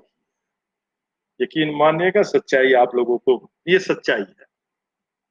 और हॉस्टल्स के अंदर, साई के अंदर क्या होता है, तो मैं इस पर ज्यादा नहीं बोलना चाहूंगा, आप ही को पता। मैंने एक सर्वे किया साई हॉस्टल के लिए। चलिए, एक इसी सिलसिले में एक और एग्जाम्पल देता हूँ।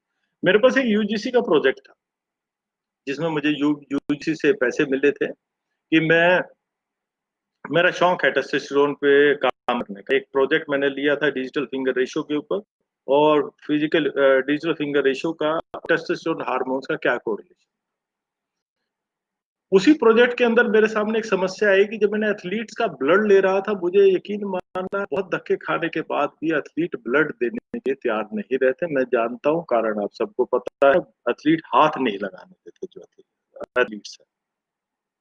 तो मैंने एक अलग तरीका निकला। मैंने एक दिन टेक्नीशियन को सुबह बुला लिया 6 बजे, और सुबह मेरे जो एमपीएड के सारे बच्चे थे, एक्टिविटी आते थे, मैंने एक लाइन से उन्हें खड़े कर लिया, सब लाइन से खड़े हो जाओ, सबका 2-2 ml ब्लड निकालो, क्योंकि मेरे पास अच्छे एथलीट मेरे डिपार्टमेंट में हमेशा रहते हैं, मेरे एमपीएड के विद्यार्थी रहते हैं, परफॉर्मेंस लेवल काफी ठीक ठाक रहता है। और मैंने ब्लड लेके उनको 2 ml ब्लड लिया, 2-2 ml ब्लड लिया उनका सबको, और उस ब्लड को लेबोरेटरी भेज दिया। और जब थायरोकेरेट लेबोरेटरी बॉम्बे से उसकी रिपोर्ट आई तो मैं हैरान रह गया। क्या हैरान रह गया, उसमें से 2 बच्चों का जो टेस्ट था वो पॉजिटिव था। उनके अंदर टोटो फ्री टेस्टोस्टेरोन की मात्रा थी जो मैक्सिमम लिमिट थी उससे भी कई गुना थी, उससे भी कई गुना थी। जब वो रिपोर्ट मेरे पास आई तो उस रिपोर्ट को मैंने उन दोनों विद्यार्थियों को बताया, मैं बेटा तुम कुछ खाते हो गड़बड़ कर दो? कहते नहीं सर, नहीं सर। मैं बेटा ये देख तेरी रिपोर्ट कुछ अलग बता रही थी। उसमें गजब की एक, मैं जो अलग बात क्यों ये किस्सा बता रहा हूँ कि ब्लड के अंदर टेस्टोस्टेरोन 2 तरीके से रहता है, एक टोटल टेस्टोस्टेरोन और एक फ्री टेस्टोस्टेरोन। जो टोटल टेस्टोस्टेरोन रहता है वो फैट हार्मोन के साथ कंबाइन करके ब्लड में घूमता रहता है, तो खास काम कुछ नहीं। पर जो फ्री टेस्टोस्टेरोन रहता है वो सबसे काम का रहता है। और दोनों सैंपल में खास बात थी, एक का टोटल टेस्टोस्टेरोन ज्यादा था और एक का फ्री टेस्टोस्टेरोन ज्यादा था। मतलब जिसका फ्री टेस्टोस्टेरोन ज्यादा था वो सही दवाई खा रहा था, जिसका टोटल ज्यादा था वो सही दवाई नहीं खा रहा था, तो इतना इफेक्ट नहीं कर रही। चलिए। और मैंने जब उसे कहा, मैं बेटा क्यों लेते हो तुम दवाई, तुम मास्टर्स में पढ़ रहे हो, क्या जरूरत पड़ी तुम्हें दवाई लेने? उन्होंने बड़ा सर मुझे पता मैं 1 महीने दवाई खाऊंगा मेरी इंटरेस्ट में पोजीशन आ जाएगी, 2 से 2.5 लाख रुपए मिलेंगे मुझे। क्या माड़ा सौदा है सर, 1 महीने दवाई खाने से 2.5 लाख रुपए अगर मुझे मिलते हैं तो क्या गलत है? तो शायद मेरे पास कुछ जवाब नहीं। मैं समय देख रहा हूँ 1 घंटा 10 मिनट हो चुका है और मेरे पास शायद तकरीबन 80 से 90 स्लाइड्स और है जो मैं आपसे शेयर करना चाहूँ। देखते हैं। पीयूष जी मुझे बताते रहिएगा कि मेरे पास समय कितना है। मैंने ऐसा किया, हरियाणा के साई हॉस्टल्स के, मेरे साई हॉस्टल के अंदर मैंने मेरे स्कॉलर को भेजा कि भाई आप पता करो, एक मैंने क्वेश्चन तैयार किया कि उनसे बातचीत करो, क्वेश्चन भरवा के लेके आओ। और क्वेश्चन कहा कि वर्बली अगर बात करो तो ज्यादा बढ़िया, नहीं तो और अकेले में बात करना। एथलीट वैसे ही जल्दी इन्फॉर्मेशन नहीं देता। तो क्या पूछे, कुछ एक सवाल आपके सामने। एक और पूछा कि क्या आपका कोच कभी आपको डोपिंग के बारे में बताता? यकीन मानने 81% ने कहा कि कभी नहीं बताता, वो बस सिंपल यूं कहता सर कहता है। और एक 4% ने कहा कि मुझे मेरा कोच हमेशा मुझे बताता भाई दूर है ये लेना है।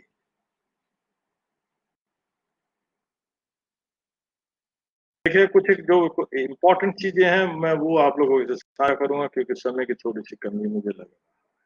हाँ, एक और चीज जब उनसे पूछा कि हैव ऑफ बैन सब्सटेंस, कहते सर कुछ एक में से 19% कहा, 60% कहते सर कुछ जैसा पता नहीं है क्या बैन है क्या नहीं बैन। तो जब मैंने सवाल पूछा, सवाल को थोड़ा घुमा के पूछा, do you think your fellow athlete are taking ban substance? यकीन मानिए, देखे सवाल को सीधा पूछने के बजाय कि हाँ सर मुझे लगता है कि मेरे साथ वाला है वो कुछ गड़बड़ करता है, मुझे लगता है ऐसा। और ये ड्रग स्टीरॉयड लेने का एक ऐसा तरीका रहता है कि आपके साथ रूम में रहेगा, वो आपको पता नहीं लगने देगा कब क्या खा लेता है। हाँ, पर एक जरूर रहता है कि जो आपकी दूसरी गेम का जो आपका कम्पिटिटर नहीं है वो जरूर आपको अपनी इन्फॉर्मेशन आपसे शेयर करता है। अब एक और चीज, do you think that the coach have complete knowledge about the ban substance? कहा कि कंप्लीट नॉलेज है आपके कोच साहब को? उन्होंने कहा शायद नहीं है। यकीन मानना, जब मैंने एक और मेरा रिसर्च पेपर मैंने लिखा था इसी के बेस के ऊपर, prevalence of nutrition supplements in the gyms, एक बहुत अच्छे जर्नल में पब्लिश हुआ था, बहुत साइटेशन हुई पेपर। उसके अंदर क्या पाया कि मैंने कुरुक्षेत्रा के जो आसपास केमिस्ट की शॉप थी उनका सर्वे करा, तो उनके सर्वे करने से कि कितने एथलीट्स आते हैं जो बगैर प्रिस्क्रिप्शन, तकरीबन कितने लड़के लड़कियां आते हैं जिनकी उम्र कहूँ 16 से लेकर 22-24 साल तक है, जो आपसे एनाबॉलिक स्टीरॉइड्स मांगते हैं। तो यकीन मानना, कहीं कहा जो जो औसत आए कि रोज एक या दो में 2-3 एथलीट हमारे पास, 2-3 बच्चे हमारे पास ऐसे आ जाते हैं जो इस किस्म की दवाइयां मांगते हैं। चलिए आगे देखते हैं। हाँ, अब एक जब कहा कि do your coach know about the safe nutrition supplement, ये देखेगा बड़े गजब की चीज है, सेफ न्यूट्रिशन सप्लीमेंट। उन्होंने कहा 86% को नहीं पता। अब ये एक बड़े गजब की बात है, सप्लीमेंट्स चाहिए, सेफ क्या है ये कोई बता के राजी नहीं। तो इसलिए फेडरेशंस की, वाडा की, इन सब की जिम्मेवारी मेरे हिसाब से जिम्मेवारी बनती है कि ये बताएं कि ये दवाई सेफ है, ये सप्लीमेंट सेफ है, ये सप्लीमेंट सेफ नहीं है। इंस्टेड की एथलीट्स को पकड़ के उन्हें पेनलाइज करने के सिवाय एक दूसरा काम करेंगे जो तो ज्यादा बेहतर है। फेडरेशंस की जिम्मेवारी बनती है, जो हमारे नए रिसर्चर्स हैं इनकी जिम्मेवारी बनती है, रिसर्चेस करें, बताएं हमने इस कंपनी के इसे इसे स्टडी किया है और ये सेफ पाया है और इससे आपको परफॉर्मेंस में मदद बनती है, कुछ ऐसा होना चाहिए। पर ये देखिए घूम फिर के, हैव यू एवर, अब जो ये देखेगा अगर आपकी गेम का, अगर हॉकी का हॉकी वाले को नहीं बताएगा क्योंकि वो उसका कंपिटिटर है, और ये जो इन्फॉर्मेशन आती है ये आती है भाई साहब और दीदियों से, जो सीनियर लोग होते हैं, जो सीनियर होते फील्ड के, उनसे ये इन्फॉर्मेशन ट्रेवल करते हैं। और आजकल इंटरनेट का जमाना है, बच्चे बड़े स्मार्ट हो गए, नेट से भी बहुत सारी चीजें ढूंढ लेते हैं। अमूमन ये कोचिज से इन्फॉर्मेशन लीस्ट आती है, और सीनियर भाई साहब और जूनियर से आती है, या फिर जो दूसरी गेम के आपके काउंटर पार्ट्स हैं उनसे इंफॉर्मेशन असली बात ज्यादा आती है कि परफॉर्मेंस इनहेंस करने के लिए मुझे क्या लेना चाहिए। एक छोटा सा हम अगर एनालिसिस करना चाहें कि हमारा जो स्पोर्ट्स का बजट है इस साल, मैसेज निर्मला सीतारमण ने जो दिया था, मात्र 50 करोड़ रुपए इसमें बढ़ाए थे, और ये कितना, 2,826 करोड़ रुपए हमारा स्पोर्ट्स का बजट। अगर मैं इसे कंपैरिजन करूं 2018 के चाइना के स्पोर्ट्स बजट से करूं तो ये कितना, 3.5 लाख करोड़ रुपए उनका स्पोर्ट्स का बजट है। हमें बजट ज्यादा चाहिए स्पोर्ट्स के लिए, चाहिएंगे तो रिसर्च कर पाएंगे तो बहुत सारे। चलिए एक छोटा सा उदाहरण और देखिए, ये हरियाणा के स्प्रिंटर है मिस्टर धर्मवीर सिंह, और इन्होंने नेशनल रिकॉर्ड बनाया था कब, 11 जुलाई 2016 को। और ये एक ऐसी मीट थी जिस मीट के अंदर मैक्सिमम एथलीट रियो के लिए क्वालिफाई किया, एथलेटिक फेडरेशन। और ये तुरंत बाद ही 11 जुलाई को इसने नेशनल रिकॉर्ड बनाया था, और उसके बाद ही एकदम ये बैन सब्सटेंस से पॉजिटिव पाकर ये फंस गया। एक और एग्जांपल देखिएगा, शॉट पटर इंद्रजीत सिंह, ओलंपिक के लिए क्वालिफाई किया था रियो के लिए, और जस्ट बिफोर उसने क्वालिफाई किया था 20-65 मार के करके, करते ही डॉग के अंदर फंस गया। सबसे बेहतरीन एग्जाम्पल महेश्वरी जी का ट्रिपल जंपर, बेहतरीन एग्जाम्पल देखिए। ये अकेला एक ऐसा एथलीट है जो पिछले 3 ओलंपिक गेम्स में इंडिया का रिप्रेजेंट कर रहा है।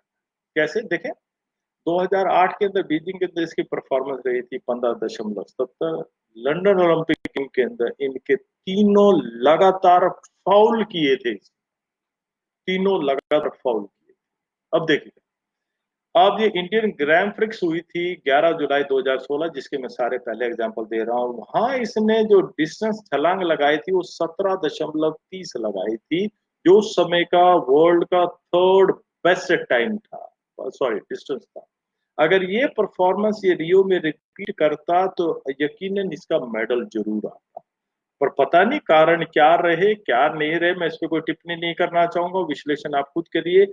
वहां जो इसने डिस्टेंस मारा वो 16-13 मीटर था, तकरीबन 1 से 1.25 मीटर डिस्टेंस इसका कम हो गया।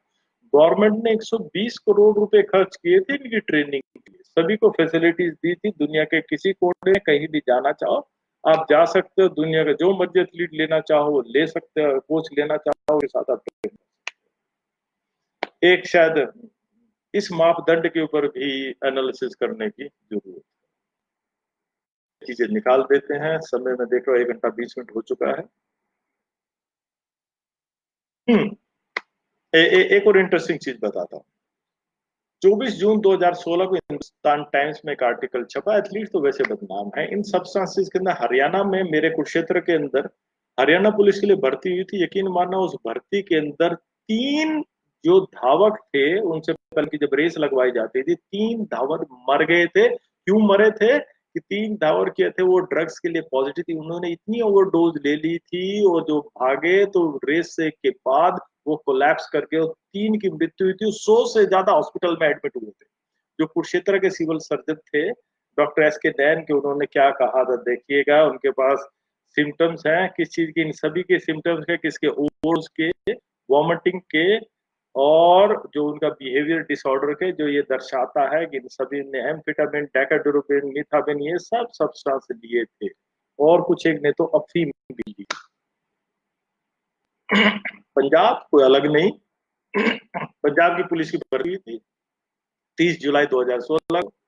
120 जो पुलिस जो कहूँ कि एस्पिरेंट्स थे जिन्होंने रेस जीती थी, ये सभी को हाई फाई टेस्ट बाडा की लैब में नहीं किए गए थे, सिंपल वहां पे लैब में टेस्ट किए गए थे, उसमें से 120 पॉजिटिव मिले थे।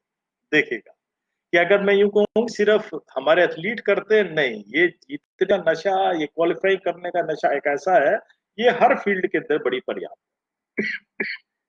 एक बड़ी इंटरेस्टिंग इंफॉर्मेशन आपसे शेयर करना चाहूँ। अभी चंद साल पहले उरी के अंदर एक फिदाइन हमला हुआ, और जब भी मैंने आपको शायद आपसे साझा किया कि मेरा शौक है दुनिया में क्या क्या ड्रग्स और स्टीरॉइड्स पे हो रहा है, मैं उसे कलेक्ट करता रहता हूँ, इन्फॉर्मेशन उसकी देखता रहता हूँ, कि मैंने देखा कि जब भी फिदाइन हमलावर आते हैं वो अपने साथ कुछ एक दवाइयां लेकर आते हैं। ये दवाई डिस्प्ले की गई है, और उन दवाइयों के अंदर अदे पठानकोट के ऊपर हुआ था, वहां से भी पता चला कि कुछ एक दवाइयां रिकवर हुई।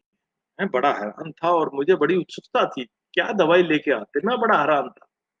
तो हंदवाड़ा में 3 टेररिस्ट मारे गए थे, उनके पास से जो दवाई मिली थी, मैंने उन्हें जूम करके देखा तो मैं हैरान रह गया। डेकाड्यूरोबिन 50 mg, वो भी एनाबॉलिक स्टीरॉयड अपने साथ लेके गए थे, और कहाँ का मार्का था, OPS Pakistan private limited Karachi, वहां की बनी हुई एनाबॉलिक स्टीरॉयड डेकाड्यूरोबिन उनके पास थी। चलिए, ये कुछ एक फोटो आप लोगों को बड़े आम नजर आ जाएंगे जब भी आप जिम में जाएंगे या आसपास की दुकानों को। एक और मैं छोटे से उदाहरण देना चाहूंगा कि अगर आप अध्ययन करें कि आपके आसपास के एरिया में ये जो सप्लीमेंट्स की दुकानें कितनी तेजी से बढ़ी हैं, शायद ये एक ऐसा बाजार है पिछले 5 साल में जितनी रफ्तार इस सप्लीमेंट के बाजार ने पकड़ी है, शायद किसी ने नहीं पकड़ी हो। ये सप्लीमेंट के बाजार, अगर सप्लीमेंट का बाजार कहें, अगर मैं कहूं कि अगर ये इस किस्म की बॉडी बनती है तो ऐसे नहीं बनती, इसके अंदर ये किस्म की बॉडी के पीछे कुछ ऐसा है तभी ये बॉडी बनती है। चलिए एक रिसर्च आपसे साझा करता हूँ। एक चीज होती प्रो हार्मोन, एक इंटरनेशनल स्टडी की गई 2015 में, उसने क्या किया गया, 635 न्यूट्रिशन सप्लीमेंट्स कहां से खरीदे गए, ये खरीदे गए USA, Netherlands, UK, Italy, Germany से 215 डिफरेंट सप्लायर से खरीदे गए। और इनका जब एनालिसिस किया गया, आप हैरान रह जाएंगे देख के, इनमें से 18% के अंदर नॉन हार्मोनल जो सप्लीमेंट्स थे, इनके अंदर क्या किया गया था, इनके अंदर एनाबॉलिक स्टीरॉइड्स मिला दिए गए थे, जिन्हें हम प्रो हार्मोन्स बोलते हैं।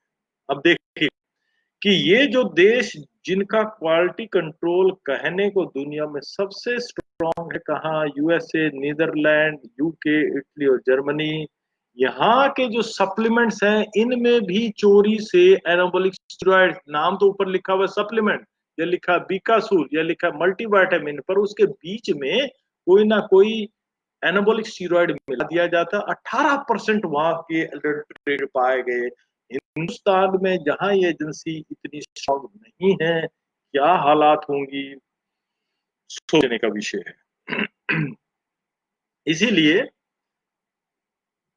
अब जब भी कभी मैं ग्राउंड में विजिट करता हूं, मैं हैरान रह जाता हूं कि आजकल जो अच्छे सेंटर चल रहे हैं, जो स्पोर्ट्स के अच्छे सेंटर चल रहे हैं, उन्हीं सभी सेंटर्स के ऊपर इन्हीं सप्लीमेंट वालों के एजेंट्स या इनके मार्केटिंग वाले लोग घूमते रहते हैं कि हमारी ये दवाई ले लो, हमारी दवाई ले लो, इससे परफॉर्मेंस बढ़ेगी।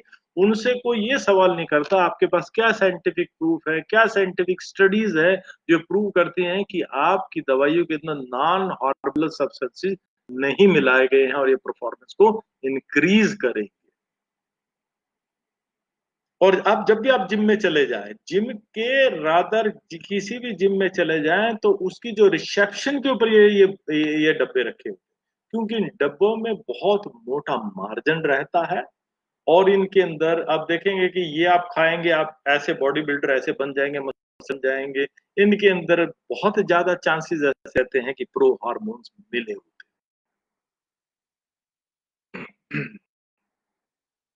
दुनिया के अंदर अगर हिंदुस्तान में ऐसी कोई स्टडी नहीं हुई, तो यूएसए के अंदर कहा गया है कि तकरीबन 120 बिलियन डॉलर का इसका ब्लैक मार्केटिंग है, इन सभी चीजों की, इनकी सप्लीमेंट्स की। और इनमें से जो 40% जो जो एक और चीज है, जो स्टीरॉइड्स मिल रहे हैं, रादर वो 40% कंटेमिनेटेड है या फेक है या डायल्यूटेड है, असली चीज नहीं।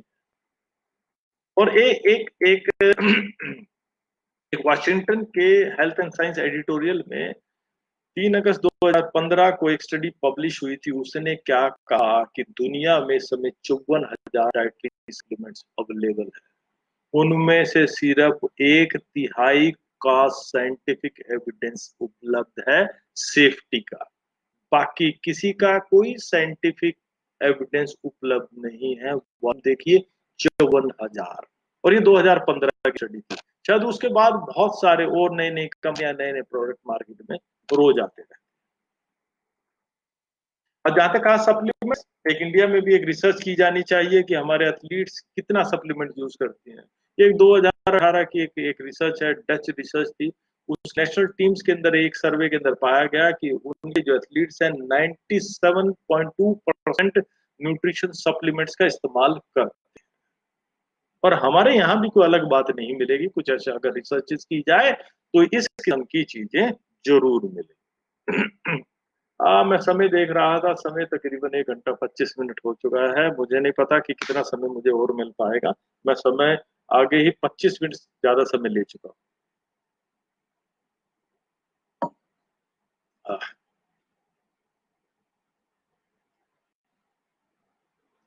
चले, इसी बात और कर, मैं ज्यादा 5 मिनट में कोशिश करूंगा इसे सम अप कर। क्योंकि अभी मेरे पास काफी मैटर है, पर कोशिश करूंगा 5 मिनट में इसे सम अप। कुछ एक स्लाइड निकाल देते हैं, कुछ एक स्लाइड साइड निकालते हैं। अगर देखें, एक रूटीन में देखें, टेस्टोस्टेरोन मेन मेन मेन कारण टेस्टोस्टेरोन का है। अगर एक 10 साल के लड़के, 10-11 साल लड़के और लड़की को खड़ा कर दूं और उनको कपड़े लड़के को लड़की के, लड़के के उन दोनों के चेंज कर दूं, तो शायद आप पहचान नहीं पाएंगे कौन लड़का है कौन लड़का नहीं। पर उसके बाद 10-11 साल तक दोनों एक जैसे थे। पर उसके बाद ऐसा क्या होता है, उसके बाद आता है ये हार्मोन जिसे बोलता है टेस्टोस्टेरोन। और ये इधर मेल्स में टेस्टोस्टेरोन और फीमेल में ईस्ट्रोजन, और ये उन्हें मेल बना देता है और उन्हें फीमेल बना। कुछ टेस्टोस्टेरोन के बारे में कुछ फैक्ट्स बताता है, बड़ी इंटरेस्टिंग इंफॉर्मेशन। टेस्टोस्टेरोन क्या है? फैट बर्नर है, वेट लूज करने में मदद करता है। आप देखें, अगर आपने चारों तरफ देखें, एक 12, आप अगर देखें 16 से 22-23 साल का कोई बच्चा विदाउट एक्सरसाइज करे भी आपको बहुत पतला मिलेगा, कभी मोटा नहीं मिलेगा, कभी मोटा नहीं मिलेगा। क्योंकि उस समय में टेस्टोस्टेरोन की जो सिक्रेशन है बॉडी में पीक पर होती है। और जैसे कि मैंने बताया, टेस्टोस्टेरोन फैट बर्नर है, बॉडी में फैट डिपॉजिट नहीं होने देता। क्या मैकेनिज्म है ये देखिए, कि जो फैट सेल जो बनाने के जो एंजाइम्स हैं, अब ये क्या करता है, जो टेस्टोस्टेरोन है अगर ये नहीं होता, ये इसको कन्वर्ट करता है। जैसे देखेंगे आप, उम्र बढ़ती है, जैसे जैसे आपकी उम्र बढ़ती है, टेस्टोस्टेरोन की मात्रा आपकी बॉडी में कम होती चली जाती है, आपके अंदर मोटापा, फैट रिजर्व बढ़ते चले जाते हैं। अगर एक चीज देखिए, जो विटामिन डी है, अगर विटामिन डी टेस्टोस्टेरोन के लेवल को बढ़ाता है। अगर आप बॉडी को ठीक रखना चाहते हैं तो विटामिन ज्यादा मात्रा में लीजिए। अगर जिंक की डेफिशिएंसी रहती है आपकी बॉडी में, इसलिए से गुजारिश है, विटामिन डी, जिंक की टैबलेट जरूर लिया कीजिए। टेस्टोस्टेरोन का लेवल नेचुरली बढ़ता है। और इसके साथ साथ रेजिस्टेंस ट्रेनिंग अगर करेंगे तो ये भी टेस्टोस्टेरोन की मात्रा को बढ़ाता है। हाँ, एक छोटी सी बात, टेस्टोस्टेरोन एनाबॉलिक एंड्रोजेनिक, एक छोटी सी बात देखिए, कि टेस्टोस्टेरोन हार्मोन है, दो काम करता है। एनाबॉलिक स्टेरॉइड दो काम करते हैं, एक होता है एंड्रोजेनिक इफेक्ट और एक होता है एनाबॉलिक इफेक्ट। जो एंड्रोजेनिक इफेक्ट है उसके अंदर क्या होता है, आपके मुंह के ऊपर फेस के बाल बढ़ते हैं, आपके बाल बढ़ते हैं, आपकी आवाज भारी हो जाती है, आपके जेनिटल ऑर्गन्स की अलग किस्म से डेवलपमेंट होती है। और दूसरा होता है एनाबॉलिक इफेक्ट। एनाबॉलिक इफेक्ट में क्या, प्रोटीन सिंथेसिस होता है, भूख बढ़ती है, हड्डियां बड़ी होती हैं, आपके मसल मास बढ़ता है, तो ये सारे काम होते हैं। एक हार्मोन इफेक्ट दो, एनाबॉलिक एंड एंड्रोजेनिक इफेक्ट। अब साइंटिस्ट जो एक चीज कर पाए, कि आज तक ऐसा नहीं तैयार कर पाए, कि ऐसे कोई दवाई नहीं तैयार कर पाए कि दवाई लूं उसके एनाबॉलिक इफेक्ट आए, एंड्रोजेनिक ना आए।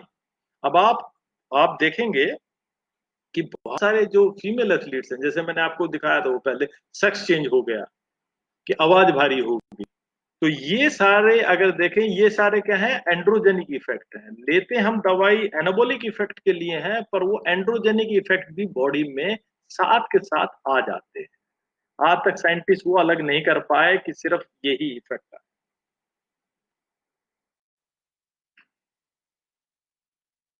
और इस समय इस टेस्टोस्टेरोन को कहूं या कहूं एनाबॉलिक एंड्रोजेनिक स्टीरॉयड के मार्केट में 100 से ज्यादा डेरिवेटिव अवेलेबल है, 100 से ज्यादा। और ये अगर कहें दो किस्म से मिलता है, कहें कि फैट सॉल्युबल, वाटर सॉल्युबल, और जो और ये तो नोन तरीके हैं। जो डॉपर्स इस्तेमाल करते हैं, जैसे मैंने आपको बताया, वो पैच थेरेपी इस्तेमाल करता है, जैसा एक रॉडनिकॉफ ने डेवलप किया था कि अल्कोहल के साथ अगर मुंह के अंदर उसे थोड़ी देर रखा जाए, वहीं से अब्जॉर्ब हो जाता है। ऐसी बहुत सारी टेक्निक और लोगों ने डेवलप की। जो भी आप गोली खाते हैं, जो भी आप टेस्टोस्टेरोन, जो भी गोलियां खाते हैं, इस हार्मोन के डेरिवेटिव्स की गोलियां खाते हैं, ये सब वाटर सॉल्युबल है। और ये जो वाटर सॉल्युबल्स रहती हैं, ये जो वाटर सॉल्युबल्स रहती हैं, ये क्या करते हैं, हमारे लीवर को डैमेज करते हैं। इसलिए आपने देखा होगा एथलीट, बहुत सारे एथलीट क्या करते हैं, ली 52 जरूर खाते हैं। ली 52 जब वो खा रहे हैं, वो बचना चाहते हैं, जो ओरली उन्होंने एनाबॉलिक स्टीरॉयड लिया है उसके इफेक्ट को कम करने के लिए वो ली 52 या सूस जैसे और सिरप्स लेते हैं। और जो ये ओरल सप्लीमेंट्स है, ये 3 से 4 वीक में मेरी बॉडी से निकल जाता है, और ज्यादा ज्यादा 4 से 6 वीक तक पकड़ा जाता है, उससे ज्यादा नहीं पकड़ा। और जब दूसरा आता है जो इंजेक्टेबल, जैसे मैंने कहा दुनिया भर के हमारे पास इंजेक्शन अवेलेबल, प्रोडक्ट्स अवेलेबल है।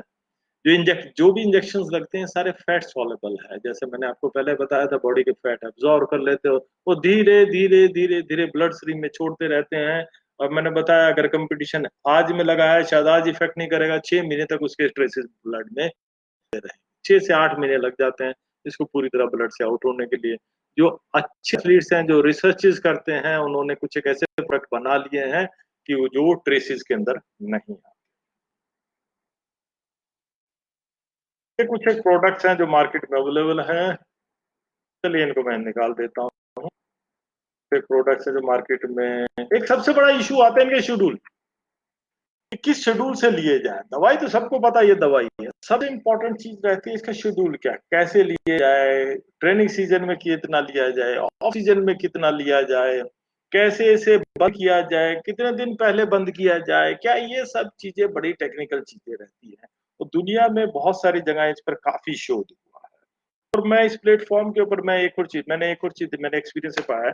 जब भी मैं इस प्रेजेंटेशन को देता हूँ कुछ, क्योंकि ये पब्लिक प्लेटफॉर्म पे है, अगर फिजिकल एजुकेशन के मेरे साथी केवल अकेले टीचर्स होते तो मैं जरूर बताता। मैंने अपने एक्सपीरियंस ऐसा पाया, जब भी मैं ये सब चीज बताता हूँ, एथलीट ये देखकर, ये शेड्यूल और ये दवाइयां देकर यही शुरू कर देते हैं, इसके करके ये करके मैं बेनिफिट हूँ। तो इसलिए मैं जान के चीज स्किप कर रहा हूँ। और मैं देख रहा हूँ तकरीबन 1.5 घंटा 1 घंटा 35 मिनट के करीब हो चुके हैं, और अभी भी मेरे पास बहुत सारी चीजें बची थी, पर मैं क्षमा चाहूंगा कि मैं उन सब चीजों को कवर नहीं कर पाऊँ। और मेरे पास अभी तकरीबन तकरीबन यूं कहें तो तकरीबन 60 के करीब स्लाइड्स और बची हैं जो मैं आपसे share. Thank you very much for patience. Thank you everybody.